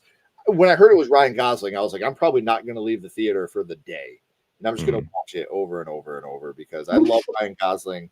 Lee Winnell, like you said, that had me sold, but we'll still be there opening night. Yeah, obviously. For sure. I just wanted to see Ryan Gosling get naked for a transformation. Like, yeah, I'm there for that. So my number 5, the ghost with the most, Beetlejuice 2. That's my number 5. We'll just talk about it together. Okay. So for those of you that don't know, Ash and I, yes, we are married. Yes, we've been married 18 years. No, we never do these lists together. We have separate lists. We never know each other's lists. So it makes it even more fun for us in our household while we're in other rooms trying to write our lists. I usually do mine at work. Because I try to peek. I'm a list peeper. Yeah. But, Beetlejuice 2, it's a movie that, growing up, I absolutely adored. Michael Keaton's great. I just love that they're like a lot of them are coming back. Like, we get a lot of the OG cast. We're getting Jenna Ortega, who she just plays Wednesday, so she's gonna be able to play that dark, the dark, like Lydia's kid. Like I can see her. I don't know. I'm excited. That's one of the things I hate the most. Real quick, no such thing as a fake horror fan. No such thing. You like what you like. That's your taste. Anybody calls you a fake horror fan, fuck them. No such thing.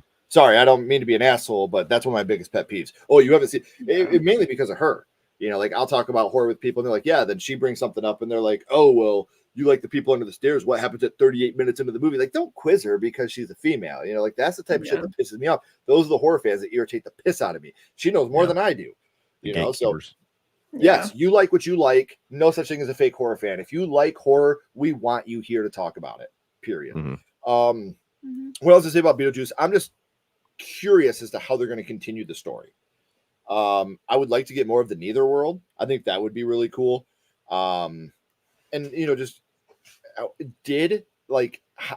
don't know, like Lydia's still in the house, obviously. Right. So how are we going to do this without the ghost being there? Because I don't think Alec Baldwin and Gina Davis, neither one of them signed back on that I know of. That could be, a best kept secret. Maybe it's a surprise, but or they moved on to, other things. So, but that's the thing. Like, they're not supposed to be able to move on. how many years was it that they had until they could? Wasn't it like hundreds of I years? think so, yeah. But You know, it hasn't been hundreds of years. I don't know. You know, so I'm cautiously optimistic because I do love the first Beetlejuice. I love it so much. So many times in my childhood, I'd be like, nice fucking model, honk honk. Mhm. You know, just for no reason because I thought it was the funniest damn thing in the world. And I just hope in this one we get a little bit more Beetlejuice. I think Beetlejuice obviously he's not in as much of the movie when you go back and rewatch it now is what I remembered him being in. So I'm hoping we get a little more. And the fact that it's Keaton, Yeah. you know, he's coming back. Like you said, We have Catherine O'Hara. yeah, Catherine O'Hara's coming back. So yeah, I'm very, very excited for it. If for nothing else, I could say I seen it. I had fun. I know, you know, our daughters are going to want to go watch it because we watched the original with them Halloween. They loved it. So our daughters are going to go see it with us. So we'll at least have that. Even if the movie's garbage, it'll be, you know, we got to take our daughters out to do this and we had a great time. Just like Wonka. You know, was Wonka the best movie I seen last year? No. But was it a great time? I like Wonka. It was It was fun. fun. Yeah. But it was more like the experience of me getting to sit there and hold my daughter's hands and watch this movie. Yeah. And, you know, our 3-year-old sat there throughout the whole movie. She was mesmerized by the colors and the CGI and the singing. Yeah. yeah. But I think if you just go into it, like I went into Hocus Pocus 2, like, is it going to be the first one? Probably not. No, but let's have fun. Yeah. And so, yeah, I liked Hocus Pocus 2. And Keegan-Michael Key was goddamn brilliant in Wonka. I just want to say that too. Like, Yeah. He was fucking awesome. I want to eat chocolate with that guy any day. So our number 5 is Beetlejuice 2. Well, what about you, Tyler? I heard that Willem Dafoe was also cast in Beetlejuice 2, which was exciting to me. Ooh. He's playing some deceased character, but Oh, so we probably will get more of the Netherworld stuff in then. Yeah. See, because I've tried to I really love stay. the Netherworld Yeah, stuff. I've really tried to stay away from the Beetlejuice 2 stuff as much as I could because this is one especially I really want to go into blind. No, it's fine. I'm not like, you know, I'm not like, oh, how dare you? At least you didn't send me a video of the ending of Scream 6 a week before it came out. Yeah, I was not happy about that one. Oh yeah, video of the ending of the reveal. Yeah. Swear to God. That was stupid. I was like, why the fuck did you? I thought they were joking. I thought it was gonna be like a funny thing. You know what I mean? Like it'd be like that monster that popped up on the TV when you were a kid and you're watching the car commercial. Yeah. And I was like, what is this? I was like, oh my God, is this serious? Like, are you fucking kidding me, dude? Don't do that. I don't want to be an asshole because I appreciate the fact that we can be friends and talk, but please don't do that. That's just too much. Please don't do that. low-key evil, one Yeah. might say. Yeah. That started my villain origin story right there. Going out to the revenge. The people that love spoiling movies and love knowing spoilers before they see it never understand those of us that despise it as much as we never understand those that love it. There's just such a huge gap and nobody can comprehend the mindset of the other. Right. And only And one especially- that can ruin it for the other. Yeah. So it's like, just stay away from me. Mhm. Like Stay with with me. Scream, you like to try That's to the figure it biggest part of out the Scream for me. entire time, like who the killer Mhm. is, and then if you already know, like it just totally does. I don't Yeah. know. Maybe that's why it fell so flat. Maybe it is because I was seriously pissed. I was like watching the movie. I was like, oh my God, that's son of a bitch. Are you Yeah. serious? Like I was hoping that it was like mainly like some weird alternate cut. Maybe they weren't really Yeah. going to show, but yeah, it made it a lot less fun. So If it's Sorry, I any didn't mean to consolation, interrupt it was you. really obvious anyways. Yeah. Yeah, for sure. So if that makes you feel better. But my number 5. So I completely forgot about the Wolfman somehow, which is I'm so excited for that. I'm so especially because Christopher Abbott was in Sanctuary. If you guys haven't seen that, it's like I thought it was a perfect film. It was so just like niche, catered to my tastes, and he was so good in it. So it's exciting to me that he was cast, even if we don't get Gosling. So I'll just like put that in with my number 5 as well. But my number 5 is the untitled Radio Silence monster movie with Dan Stevens, Catherine Newton, Melissa Barrera. Like that cast. Yeah, and I've heard rumors that it's like Dracula's daughter something or other. It might be related to that. That's the rumor. I don't care. I'm just gonna be there. So Yeah. that's my number 5. Nice. Interesting. Yeah. Who's next did you give now? your Cody? My 5 was Wolfman. Okay, so we all did our 5s. Did you do your 5? Remember You guys ours both was- did Beetlejuice. Oh yeah, we did them together. Yeah. Yeah, so it's Cody's 5. Cody Sorry, already- guys, I had to get a He already drink. did his 5. He did? Yes. Oh, he started us, didn't he? Yes. Well, ain't I a stinker? You are. All right. So we are up to number 4, and that is me starting us off. And my number 4 is the Jordan Peele Christmas release date movie. Jordan Peele. That's that's all I had to hear, and it got me that excited. I know you said you weren't a big fan of Nope. I actually think that's my second in his 3 movies so far. For me, it goes Get Out, Nope, Us. I will say I liked Us a shitload, Us. I liked it a shitload more on a rewatch. Didn't really like it the first time I had seen it. I called the ending pretty quickly. So that's why I was like, oh, that was dumb. I figured out the ending and I'm dumb. But once I went back and rewatched it for the story and the kills and everything, I liked it a lot more. But I really liked Nope a lot. I loved Stephen Yeun's character. I thought he was great in that movie. I would like to see a whole movie built around him. I think that would be great. But that was the first time I watched Stephen Yeun in a movie, and I wasn't thinking of Glenn from The Walking Dead. I don't remember what the movie was, but Mayhem or something, where he was in the high rise, and I all seen love was Glenn Mayhem. See, I like the movie, but all I Yeah. seen was Glenn from The Walking Dead. The survivalist that was trying to. But in this movie, he actually showed me like he's an actor. He's a character actor. He can do great things. So. Number 4 for me, the new Jordan Peele Christmas movie, whatever it's going to be. When I say Christmas movie, guys, I don't think it's going to be a Christmas themed movie, but it comes out December 25th. So Jordan Peele's Christmas release date movie. All right. My number 4 is Lisa Frankenstein. It's supposed to be a horror comedy set in the 80s, and from the teaser trailer that I watched, it really reminds me of like My Boyfriend's Back, which is one of my favorite horror comedies. And plus, love My Boyfriend's Back. Yeah, so plus it comes out around like Valentine's Day, so it's like a nice little date night movie. So yeah, I'm excited for it. I just gotta say, if anybody hasn't seen My Boyfriend's Back, get on that. That's That one of my movie's favorite awesome. comedy horror movies. I haven't.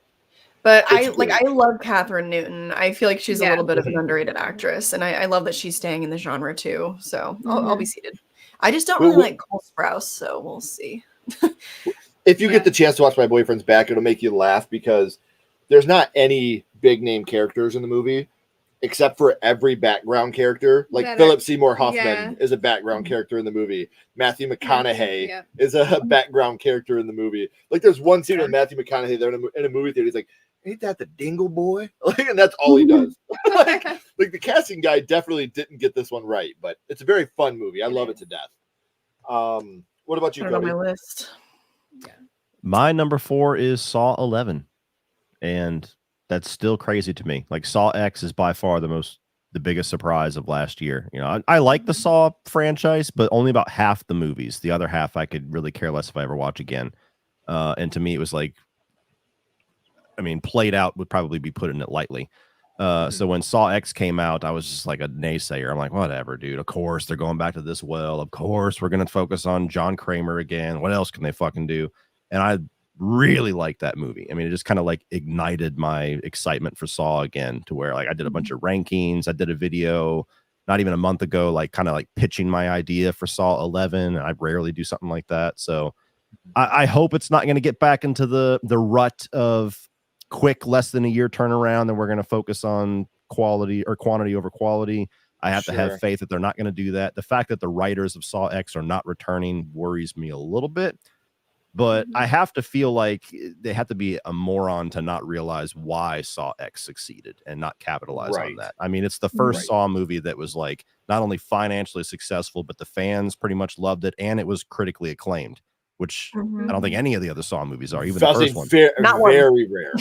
Yeah. So, as long as they're focusing on what made Saw X great and continuing on with that, I have, little faith or little doubt that I'm going to really enjoy what they're doing. So that one's pretty high up for me. Right. And I think I agree with you. We went into Saw X like, because I'm one of those people that just does not like prequels in general. I'm with you, especially in the horror genre. In the horror, yes, exactly. Because I get the feeling of who's safe, who's not, especially with our main characters. So it kind of takes away that suspense for me a little bit. But when you have a movie like Saw X that was that character driven, Mhm. you can forgive the fact that it's a prequel. Yeah. So, I was just looking here. Kylie, did you give your number 4? No, I haven't. Is it my Okay, turn? I would say because you started talking about Lisa Frankenstein, and I thought that I thought that was your number 4, and I started thinking, I was like, wait a minute, that was Ashley's number 4, not No, Kylie. yeah. So I skipped her. God, I'm being a dickhead tonight. Kylie, you want to give us your number 4? It works out because my number 4 is also Saw 11.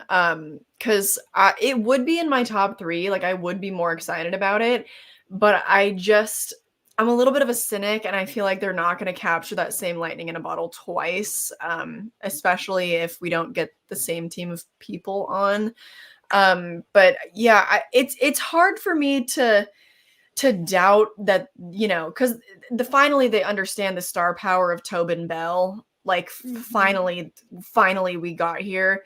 But also, like, he's 81 now, and who knows, like, what kind of involvement he would want to have. I feel like Saw X would have been such a high note for him to kind of step out on. I'm sure they'll undoubtedly, like, bring him back again, but to the same effect, I don't know. That's why I didn't put it in my top 3. Because it's just I don't know. It's just hard for me to believe that it can be as good as Saw X so soon after the fact. But I'm really, really excited for the potential for one of the characters that made it out of Saw X that I would really like to see again. So I won't say if people haven't seen it, but it really excites me, and I'm like, I want to put it at my number 1, but I just am a little too nervous to do that. Yeah. So yeah. I understand. No, I do not. And I really, really liked that movie a lot. Yeah. Yeah, I agree. I don't think I that agree. there's any need to elaborate on what Because that you can movie go with, oh, she came back years later, blah, blah, blah. But no, please leave that one alone because I love it. I need to see my boyfriend's back. Oh, yes, it's so good. So good. Oh, I'll have to check that out. Thank you for letting me know that. I would still call Saw X a horror movie for sure. Number 4 is without a Night doubt. Swim. Yeah, I believe so too. Hey, we don't censor any speech, buddy. Don't be fucking We are weird. late.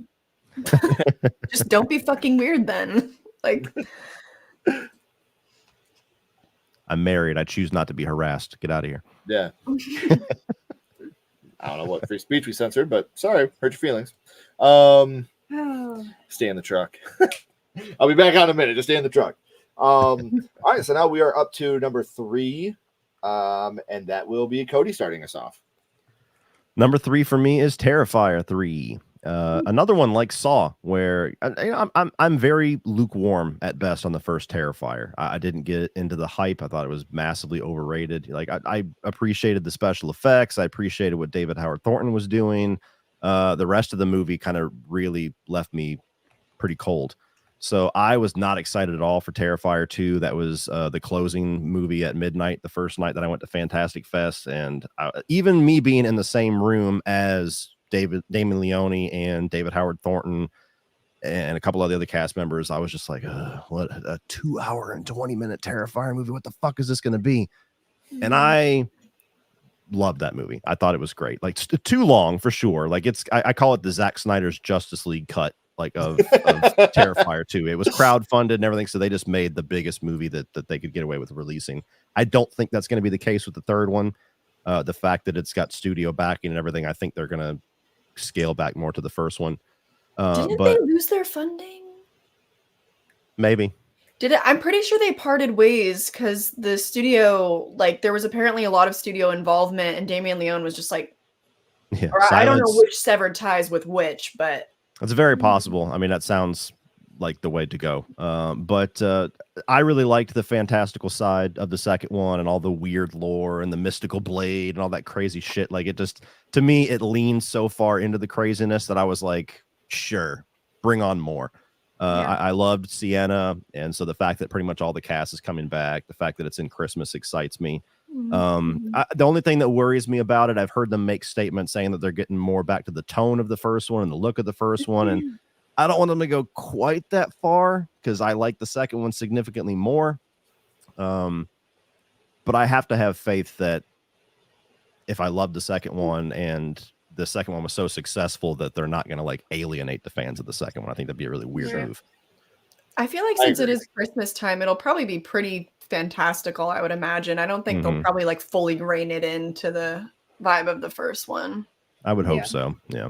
I'm hoping when he said that, it's more of like, okay, the second one was fucking bananas and huge and gigantic, and now we're going to bring it back down to earth a little bit. I'm hoping that's the correct interpretation of what he said. But we'll find out. Well, let's bring it back to earth a little bit. I'm down with that too. Yeah, just a little. So my number 3 is Saw 11. Kind of just to echo what you guys said. I'm not going to get too deep into it, but there's a lot that Saw X did that really, really blew my mind. And I don't just mean the ending of what happened and we thought was going to happen. And I'm going to with you, Kylie. I'm not going to say, but I think we all know what we're talking about. Somebody is going to get it. And I hope that that's the direction that they go with this one. I loved the little boy storyline in this one. I thought that was brilliant. It showed that John Kramer really does have a heart. We've seen it before. But, I was going to say he does in some of the other right, but this one was really, really. And it's weird how successful they were at making him like a good guy when he's so clearly not. And we all know he's not. Like he's a fucking psychotic scumbag. But in this movie, we're like, oh, he's a sad old man that likes the little kid and he's going to save him. What a good guy. He's going to help him fix his bicycle. I'm sure that won't come into play later. But like, even when you hear the knocking, and again, I'm not going to get too deep into it for people that haven't seen it, but you hear the knocking. What is that? An unforeseen, tragedy, however he says it, like an unforeseen bad thing. I don't remember what he said, but it's like not good. That's what that is. And the funniest thing I've ever seen I know we say LOL all the time, but I laughed out loud to the point I had tears coming out of my face. A good friend of all of ours, Celise, Sweet and Spooky, when the movie came out, she put up on Twitter about how, can you imagine how when John found out what he found out, he got on the phone and called Amanda like, stop your haircut right now. You need to get to Mexico and bring me the Billy puppet down. Now, get down here. So she stopped her haircut right when it happened and got down to Mexico as quick as she could. It's probably good that she stopped it where she did. But shorter, I was at work and I really had tears coming down my face. I was like, that's fucking brilliant. Because I could picture that conversation. Like, I don't care what you're doing right now, Amanda, but you need to get down here right now. I need to see you right now. And bring the puppet. Yeah, bring the puppet with you. She's like, all right. Yeah. Getting Billy through customs. Before we get into your number 3, babe, I don't know if I can stay 5 Nosferatu, 4 Terrifier 3 Conjuring Last Rites, 2 Saw 11, 1 Maxine. I'm so excited for one that I'm terrified is going to be terrible and botch a trilogy. I don't think so. I don't think so either. Especially with what we've heard. What I've heard, no. It's going to be graphic and gory and Giallo-esque. Yeah. Very excited. So do you want to give us your number 3, babe? Yeah, my number 3 is Ghostbusters Frozen Empire. I really like the Ghostbusters Afterlife, so I'm excited to see it kind of go, more in depth. I think most of the OG cast is coming back, so I'm excited about it. The trailer that I seen, it looks like it's going to be fun. So, yeah. We both. I'm sorry, I'm going to call you out. Ghostbusters Afterlife is the movie I've seen her cry the most at. I was in the theater. I don't cry at movies. She does it. I'm the crier. Yeah. I cried at the Tooth Fairy with Dwayne the Rock Johnson. When it comes to dead dad stuff, maybe you shouldn't watch the Iron Claw. I heard I'm gonna bawl like a baby. And they're like, the ending scene is gonna come. One of my best friends that's grown up with me, he was like, dude, the ending scene is gonna literally destroy you. He's like, you're gonna have to stay in the theater for the whole credits. Dude, it's like the last 7 minutes. It's like the last 3 scenes back to back to back. You're like, fuck. Oh, fuck. I was a babbling mess. The amount of fluids coming out of my face in Creed 3. He was, yeah. I was like, it's dude, okay. And Willy Wonka too. If it comes to dead dad or dead mom stuff, Willy Wonka too. In the Wonka movie, the mom stuff was pretty heavy for me too. Ghost dad, it just got me, and I was just like, Yeah. Like I don't cry like that. Yeah. So. Yeah, I was like, oh my god, I'm probably gonna get beat up tonight or divorced because I'm gonna laugh at her so much for all the crying. Because here's what she does. But it pisses me off. didn't do that Like, to me. look, we'll sit there at a movie like this, right? And we'll be watching, and something sad will be happening. That's what Ashley does.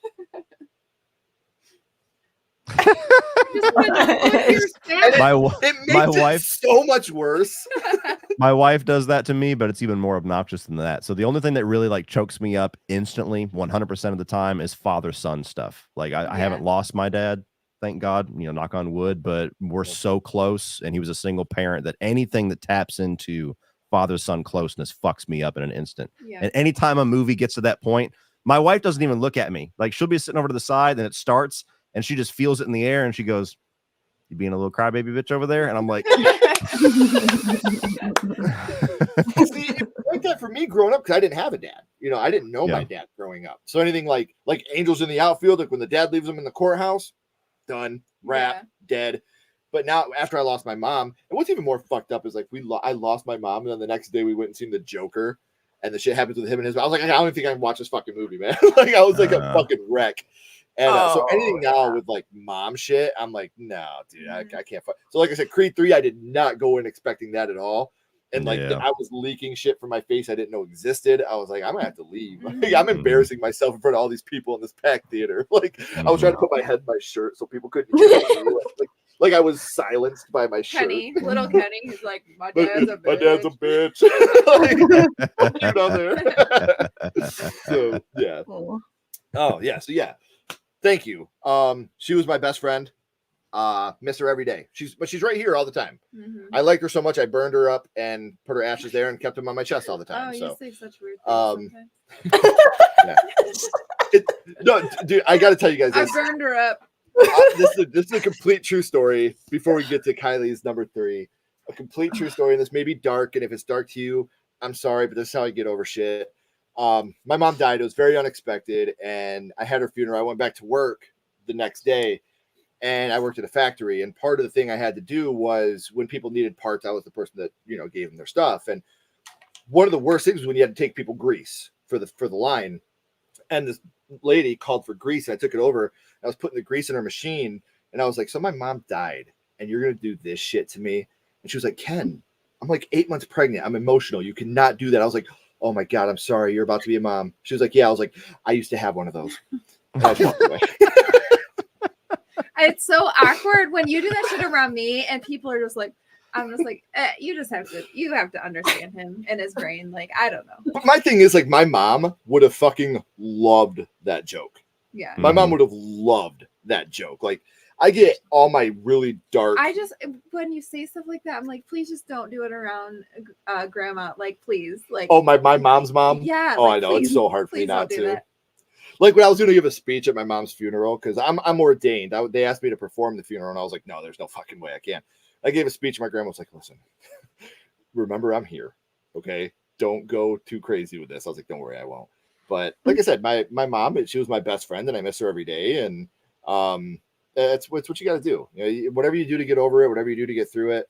Like I said, if she was here, she would have laughed her ass off at that joke. She'd have been like, that's a fucking good one. Tell that when I die. Not have been like, I'm going to. So, Kylie, do you want to give us your number 3?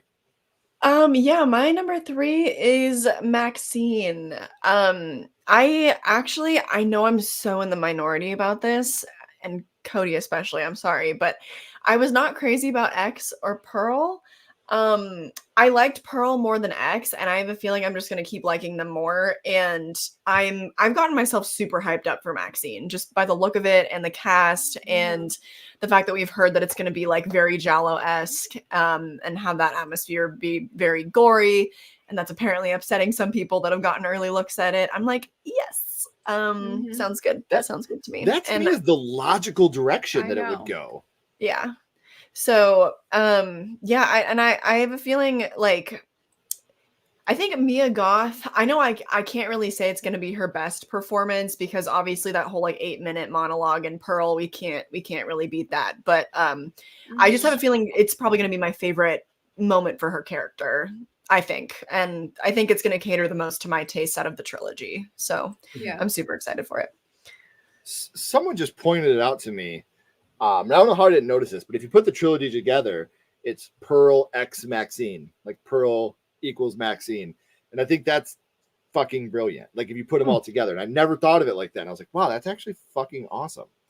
Like it's funny because I was just talking about these movies today, and a buddy of mine was like, I've never seen them. I was like, well, you're dumb and you're going to get educated. So I'm going to let you borrow these. So they're out on my desk right now. So I remember. So I always torture my parents. I give them like the most fucked up horror movies of the year to watch. Like last year was X and Barbarian. This year was Infinity Pool. They're always, they always bring it back to me and they're like, that was fucking weird. Thanks. Yeah. So fucking awesome. I brought the Iron Claw DVD screener over to my dad's house like 2 days before Christmas. I was going to watch it with him. And so we sit there for like 2 hours and 20 minutes and it's over. And he looks at me and he goes, gee, thanks for bringing this depressing ass fucking movie, son. See, that's the relationship I have with my son.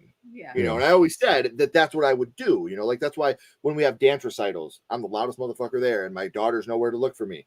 When we have football games, baseball games, you know where I'm at. I'm the loudest dude there. Like I want to embarrass you, so you know I'm there. So I'm glad you have that relationship with your dad, dude. Like I envy you. Like I really wish I would have had that. That's so fucking dope. Oh God, that's cool as hell. I gave him the Saltburn DVD too. I don't know if he's actually going to open it up, but I snuck it in there. He's going to. That's so not his movie. So I look forward to that. I've heard things. I've heard a lot of things. We haven't seen things. There's things to be heard. Yes. Yes. that's one that I've heard things about. So we are up now to number 2, which will be. Wait, Cody started us at number 3. So that'll be me starting us at number 2. And no one's talked about this except for Kylie as an honorable mention, but god damn it, I'm so excited for this movie. That's the Speak No Evil American remake. Okay. Again, I was like, because I loved the original. When I heard Blumhouse and Universal were doing a remake, I was like, no. You know, and then but it did get an R rating. Woo! Just feel the hope get sucked out of the room. Right. But the two positives to me, one, it did get an R rating. And 2, James McAvoy playing the villainous character. I'm not going to get too in depth with this one because if you guys have not seen this movie, you need to watch this movie. It is heavy. It's a movie that me. Oh God, dude.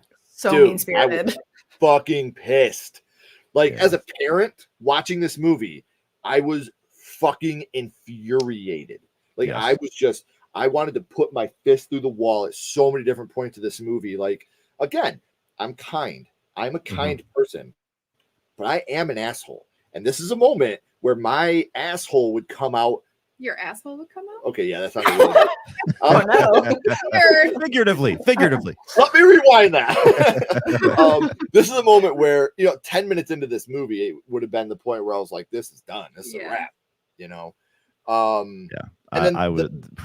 I picked that just as a movie to randomly watch with my wife one night, and both of us the whole time. Like, we're not really like a yell at the screen type couple, but the whole time I'm like, "You're going back for the fucking bunny? Are you kidding me?"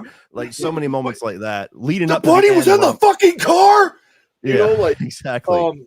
The one that got me the most mad, honestly, was, and I know that not a lot of people feel this way, the dance scene had me so fucking mad. I was just like, how in the hell can you just sit there and let someone talk to another human being like that, let alone their child, their child? I would have exploded after the first time. Like, what the fuck is wrong with you? What is going on with you? So if you guys haven't seen Speak No Evil, I do not by me putting this at number 2, I do not by any stretch of the imagination think this is going to be, was it Finnish? I want to say, I think I'm not sure it's country of origin. I want to say Finnish. I don't think it was will Danish maybe. I don't think it'll beat that version, but with James McAvoy playing this character, I can totally see him absolutely eating for this role. Like I could see him just feasting on what this role could be. So he's honestly the only reason I'm interested in it, because I mean, for one, it's such a quick turnaround, and even though it's a foreign film, they speak English. It's not like it's a subtitle movie where a lot of the world refuses to watch it that necessitates an American version. So that's the little bit of a weird thing for me. But yeah, there's so many people that loved it for being infuriated. It was one of my bottoms for the year just because it just pissed me off so much. Like I said, like one of my triggers, it happens in the movie and it's all because of people being fucking stupid the whole time. And I was just like, ugh! I was so mad. Yeah. It was a 3-star movie for me because like I'm not really into mean-spirited kind of movies like that. The movie probably deserved a better like rating, but I was like, no, 3 stars. Like I'm never gonna watch that again. So yeah, tough luck. I will say that the reason that I have it in such high standard, it's very rare, and I mean very, very rare, for me to watch a movie and then 2 weeks later still be thinking about how that movie affected me.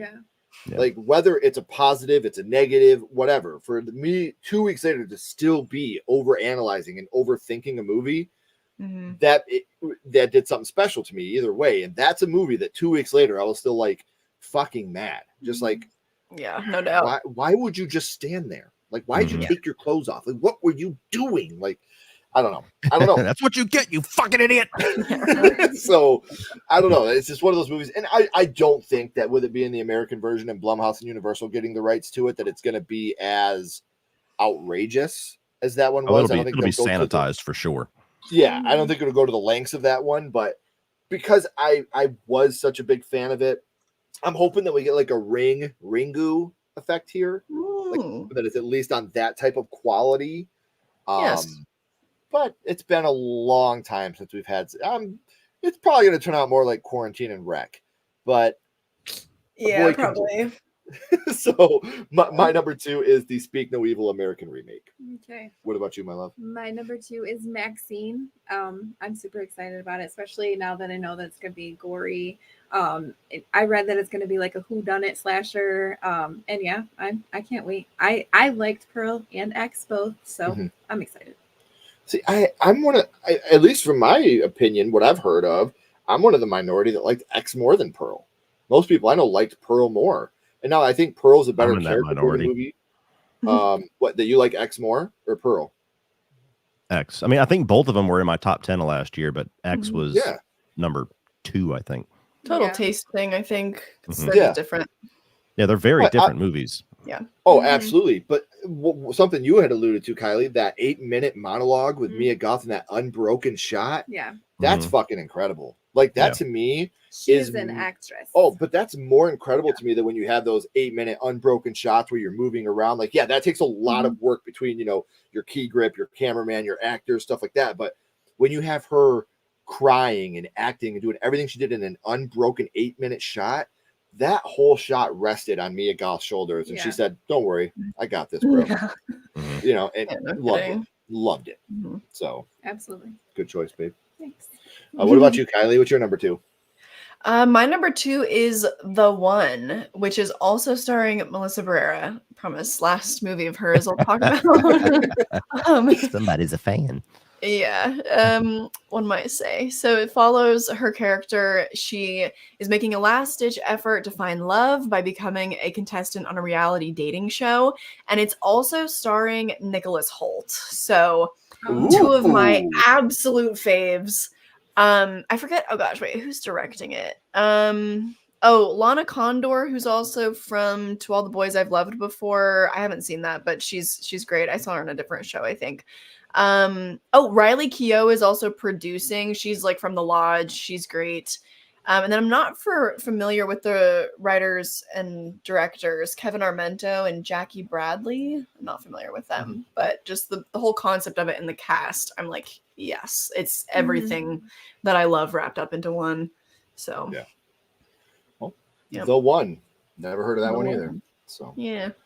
I hope it's coming out this Shelby year. Oaks, Strange Darlings, Sanctuary, and The One that we're going to be looking into. So very excited. God, I love doing these lists for that reason too. I get to learn so much cool shit. Yeah. So thank you guys for being a part of this and giving us some shit to look forward to as well. What about you, Cody? What's your number 2? My number 2 is Alien Romulus, the Fede Alvarez movie. I love the fact that we know jack shit about this aside from who is making it, because that's all I need to know. Fede Alvarez feels like this horror director god that's just sitting there.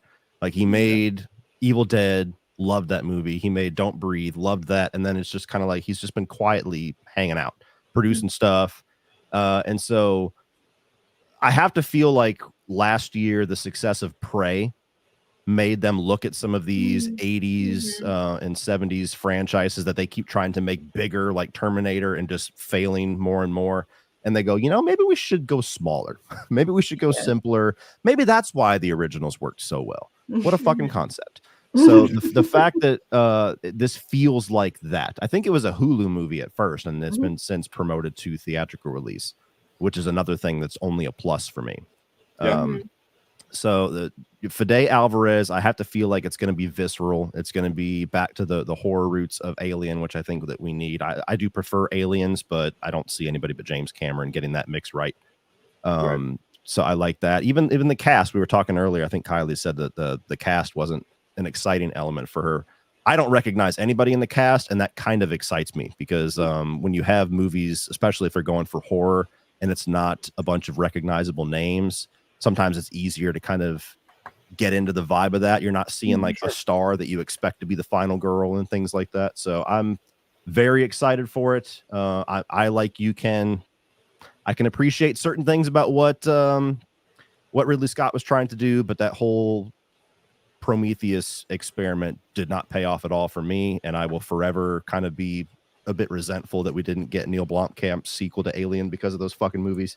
So I'm ready for too, man. Yeah, I'm ready for Alien to get back to its glory days. Like Predator got there, it's Alien's turn. I just looked it up because I couldn't remember who was starring in it, and Kaylee Spaney I think is going to be the lead. She just played Priscilla and was so fantastic, but she's like 5'1". She's so tiny. She was also in The Craft Legacy. If you guys saw that, she was the lead in that. But yeah, I think she's the only person I know in the cast. So yeah, that should be interesting. Cool. And I'm really hopeful, like you, Cody, that we just take it back. You know, we don't need. That was the biggest thing for me with the newer Alien movies, because what I loved about Alien was the simplicity. You're somewhere where you can't get away, and there's something stalking you, and it's fucking scary. Yeah, I don't need death spores and all this shit. Prometheus and Alien Covenant very much felt to me like Ridley Scott wanted to do a movie about life and creation, the creator, and they made him make them Alien movies. They always felt like a compromise, and neither. It was kind of like half measures of both ideas, and neither one came to fruition. So the only thing about those movies that I really liked was Fassbender.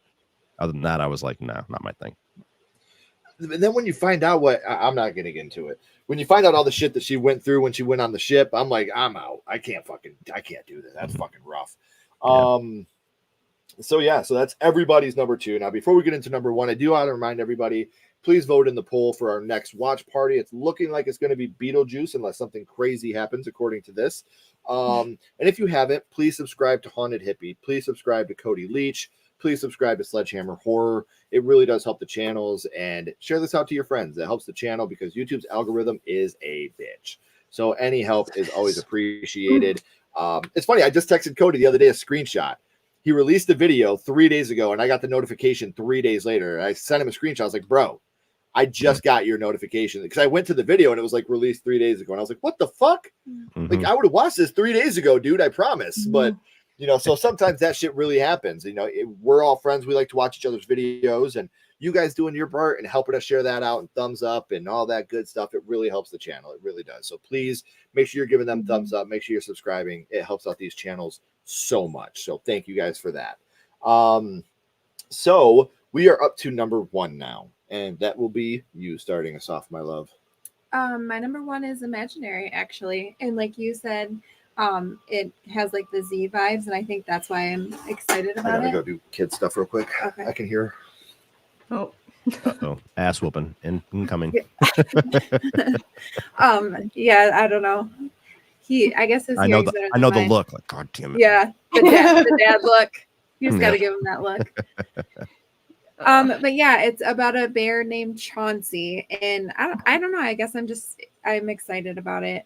I hope it is like Z, because I really like that movie too. So yeah, that's my number 1. Yeah, I like I'm not super hyped on it, but DeWanda Wise, I like her a lot. I'm trying to remember what else she was in. Oh, she was in Jurassic World Dominion. That's why I know her. But I like Revenge her. of the Locusts. She's the star of Imaginary. So yeah, I'm gonna go see it. Like I'll still go see it. I think she'll be good in it. Should we wait for Ken? Probably. You can go ahead with your number one. We'll go ahead. Okay. Who? Oh, Haunted Hippie. I'm sorry. Yes. Oh, okay. Sorry. I was like looking over at my list. I'm sorry. My number one is Robert Eggers' Nosferatu. Yeah, I just think he's swell. I really do. Like, he talks about how he literally never wants to make a modern day film. Like, he's like, I see no reason why I'd ever make a modern film. Like, I just want to make period pieces. And I'm like, yeah, okay, respect. And then I saw The Northman, and it very quickly just became like one of my favorite movies. I loved it so much. And this is not just like a, general hype quote, but he said something to the effect of like, yeah, sometimes people still make gothic horror movies, but I feel like people have forgotten that they can be scary. And so I'm really hoping because he's weird. Like I wasn't necessarily scared of The Witch or scared of The Lighthouse, but they certainly made me uncomfortable. So I have faith that he can take me there, I think. So yeah, it's my number one. I would agree with that. Yeah. Awesome. Cody, you can give your number one. All right. My number one is Maxine. I knew it. Yeah. I knew it. So predictable. So I really loved X. That came out of absolutely nowhere for me. Like I didn't care. I walked in and I don't have or at least I didn't previous to that, didn't have a very good relationship with A24. Most A24 movies I walked into, it felt like the trailer was kind of manipulative, like this is the cool stuff, and then you go there and it's like, oh, but there's 2 hours of nothing happening between all that. So I didn't have much anticipation for it, didn't really know anything about the movie. I had never seen any Ty West movies that I knew of, and so I walked in, loved X, ended up being one of my favorites of the year. Was shocked pleasantly that we already had Pearl coming down the pipe. And Pearl, while I didn't like it as much as X, I think it still made my top 10, or it was damn close. X is just more my type of movie. But Maxine, like everything that I've heard about it, everything that I've seen of it, from the 80s aesthetic to the little trailer they had with the old 80s look, like the VHS grain and showing Hollywood. And I mean, it's got Kevin Bacon in it. If Kevin Bacon is like right there next to Justin Long as like a stamp of approval when he's in the cast, saying that it's a gore-filled 80s Giallo slasher. Like I'm not too big on Giallo myself. I haven't dipped too much into those movies, but that's still exciting that it's going to be a different subgenre for this third film too. So if Maxine is just almost as good as Pearl for me, even if it's the third best of all of them, if it's almost as good as Pearl, I think you could put this trilogy as one of the best in horror history for me. So I'm waiting for them to bring it home. Sorry, I had to run out and do some stuff. What was Kylie's number one? Nosferatu. Okay. I heard he got into character for that, and it's hard for him to get out. Yeah, I did mention what he did say something that actually excited me, that didn't just seem like a marketing thing, but because Robert Eggers said that, like, there's been a lot of gothic horror movies, but it seems like people have forgotten that they can also be scary. So I'm hoping it'll be like grittier and like, actually true to the feelings of the Universal classic monster movies. For sure. That, like Cody talked about earlier, if anybody could do that, I think it would be Eggers. Like you said, even if you weren't a fan of The Lighthouse or the Vivitch, like the historical aspects of those things were spot on. The dialogue in Lights Out, the way that they were in The Witch was just it felt authentic. Because they took dialogue and whatever, they wrote it based on like journals of settlers, from the time period, and they also used like all natural lighting for The Witch. So just like these little things, he's just such an auteur. I'm such a fangirl. I really am. Yeah. I really liked. I know Cody. I know you weren't a fan. I really did like The Lighthouse. I thought it was very unsettling. Yes. I didn't really like it, but I need to give it a rewatch. Didn't get it whatsoever. For like 2 weeks after that, I'd be like, "You liked Me Lobster, don't you?" Like that. I don't know why that shit just made me laugh so hard. Yeah. But it's even funnier if you look at the color pictures and realize how much they look like Mario because the hats were red, and like that made it even funnier to me. Like, God, I wish they would release a color version of this just so I can laugh my ass off. Hey, what's up, Rachel? Thank you for coming in. Hi. About to do our number ones. See more people. I love The Witch. We Didn't did. like. Everybody did our number ones, but you. That's what I'm saying. Oh, you So said I'm about to do my number one. You said we're about to do our number one. I meant mine. X over Pearl. Agreed. Halsey. Yes, Halsey is going to be in Maxine. The cast is insane. I don't know. I've always called it Giallo. I don't know if I'm saying that right. I just listened to Celise because she's like the queen, and she says it's Giallo, so I just listened to her. Giallo. Yeah. Because I get corrected like no matter how I say it, so I just listen. Right. Exactly. Yeah. You know what? The one that always gets me is Gal Gadot. I'll say Gal Gadot, and they're like, "It's Gal Gadot," and then I'll say Gal Gadot, and they're like, "It's Gal Gadot." And I'm like, fucking Wonder Woman. Yeah. Oh, that's awesome. Shockingly, The Lighthouse is a movie my brother wants to see. Do it. Let him see it hard. So I don't think it's any surprise what my number one is. I think everybody kind of knew it from the beginning. My number one, obviously, is Blood and Honey 2. Like, obviously, Maxine. It's Maxine, man. I am such a Mia Goth fan. I just want to like buy her Christmas presents and let her know that she's like my daughter. She's just like, she's so rad. Like, she's such a cool actor, and the way that, like you said, like the way her hair looks in the teaser and all those things, like being on the strip, I'm just like, oh my God, I could not be any more excited for this movie if I was in it. It's just, and I agree with what Cody said. Like, when it comes to a horror trilogy, being able to hit on all cylinders, it's very, very rare that you have 3 movies that hit every single time. And even if this is the worst one of the bunch, that's like the first 3 Scream movies. If Scream 3 is your worst one, you've done something right. If Maxine is the worst one and it's still even close to being on par with what Pearl and X were, hell yeah, good job. So I'm very, very excited to see the direction they go in it, to see Mia Goth completely get into the character of Maxine this time rather than seeing her. We got to see her as Maxine, obviously, in X, but that was more her doing double duty of Maxine and Pearl. And then we got to see her just, sink her claws into Pearl in that film. And now we get to see her just completely be Maxine, not playing 2 roles, not having to be 2 different people. Now it's just all her focus is going to be on Maxine and what Maxine represents. So very, very excited for that movie. And I know that there's plenty of movies that are going to fail that we have on our list. There's probably going to be movies that succeed that we don't have on our list, but I'm optimistic that 24 can trump 23 in quality of horror. I think that we could get some really, really, really good movies. Any movie on this list could be great. Any movie on my list could be a fucking stinker. It's just that's the beauty of these beginning of the year lists. It's going to be fun to go back next year and see this and try to remember what we thought was going to be good, and the ones that were like, how the fuck did we put that on our list? Oh, because we didn't know it existed in January. Those were the best ones for 2023 for me. Like Cobweb, like I knew nothing about that and I loved it. Thanks, Cody. Yeah, thank you, Cody. Yeah, Dark Harvest, knew nothing about it, and I freaking love Dark Harvest. So Dark Harvest was my second favorite too. Dark Harvest, I thought that movie. Did you guys see Dark Harvest?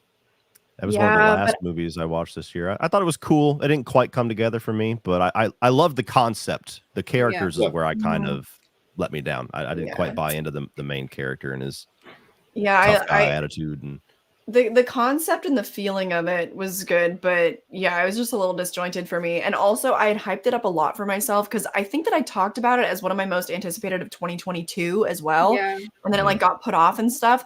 So I had it real, hyped up for me. And like I was talking about it back when they still were going to call Sawtooth Jack October Boy. And I thought that was just brilliant. I was like, yes, put that on a shirt. I was just a little disappointed because I had hyped it up for myself. I think the thing for me that really got me was, and obviously I'm not gonna say it, but the twist of the movie, The realization. yeah, the realization, like that broke my Mhm. heart. I was like, oh, that's Yeah. a fucking bummer, Yeah. you know, Mhm. like I love the 50s feel of it too. Like I was into it for that. Yeah. Yeah. Mhm. so. Yeah. There's one big problem I had with that twist, and we'll talk about it when we go off air since you guys have both seen it. But Mhm. one big problem I had with the twist that was really unrealistic to me, but whatever, it is what it is.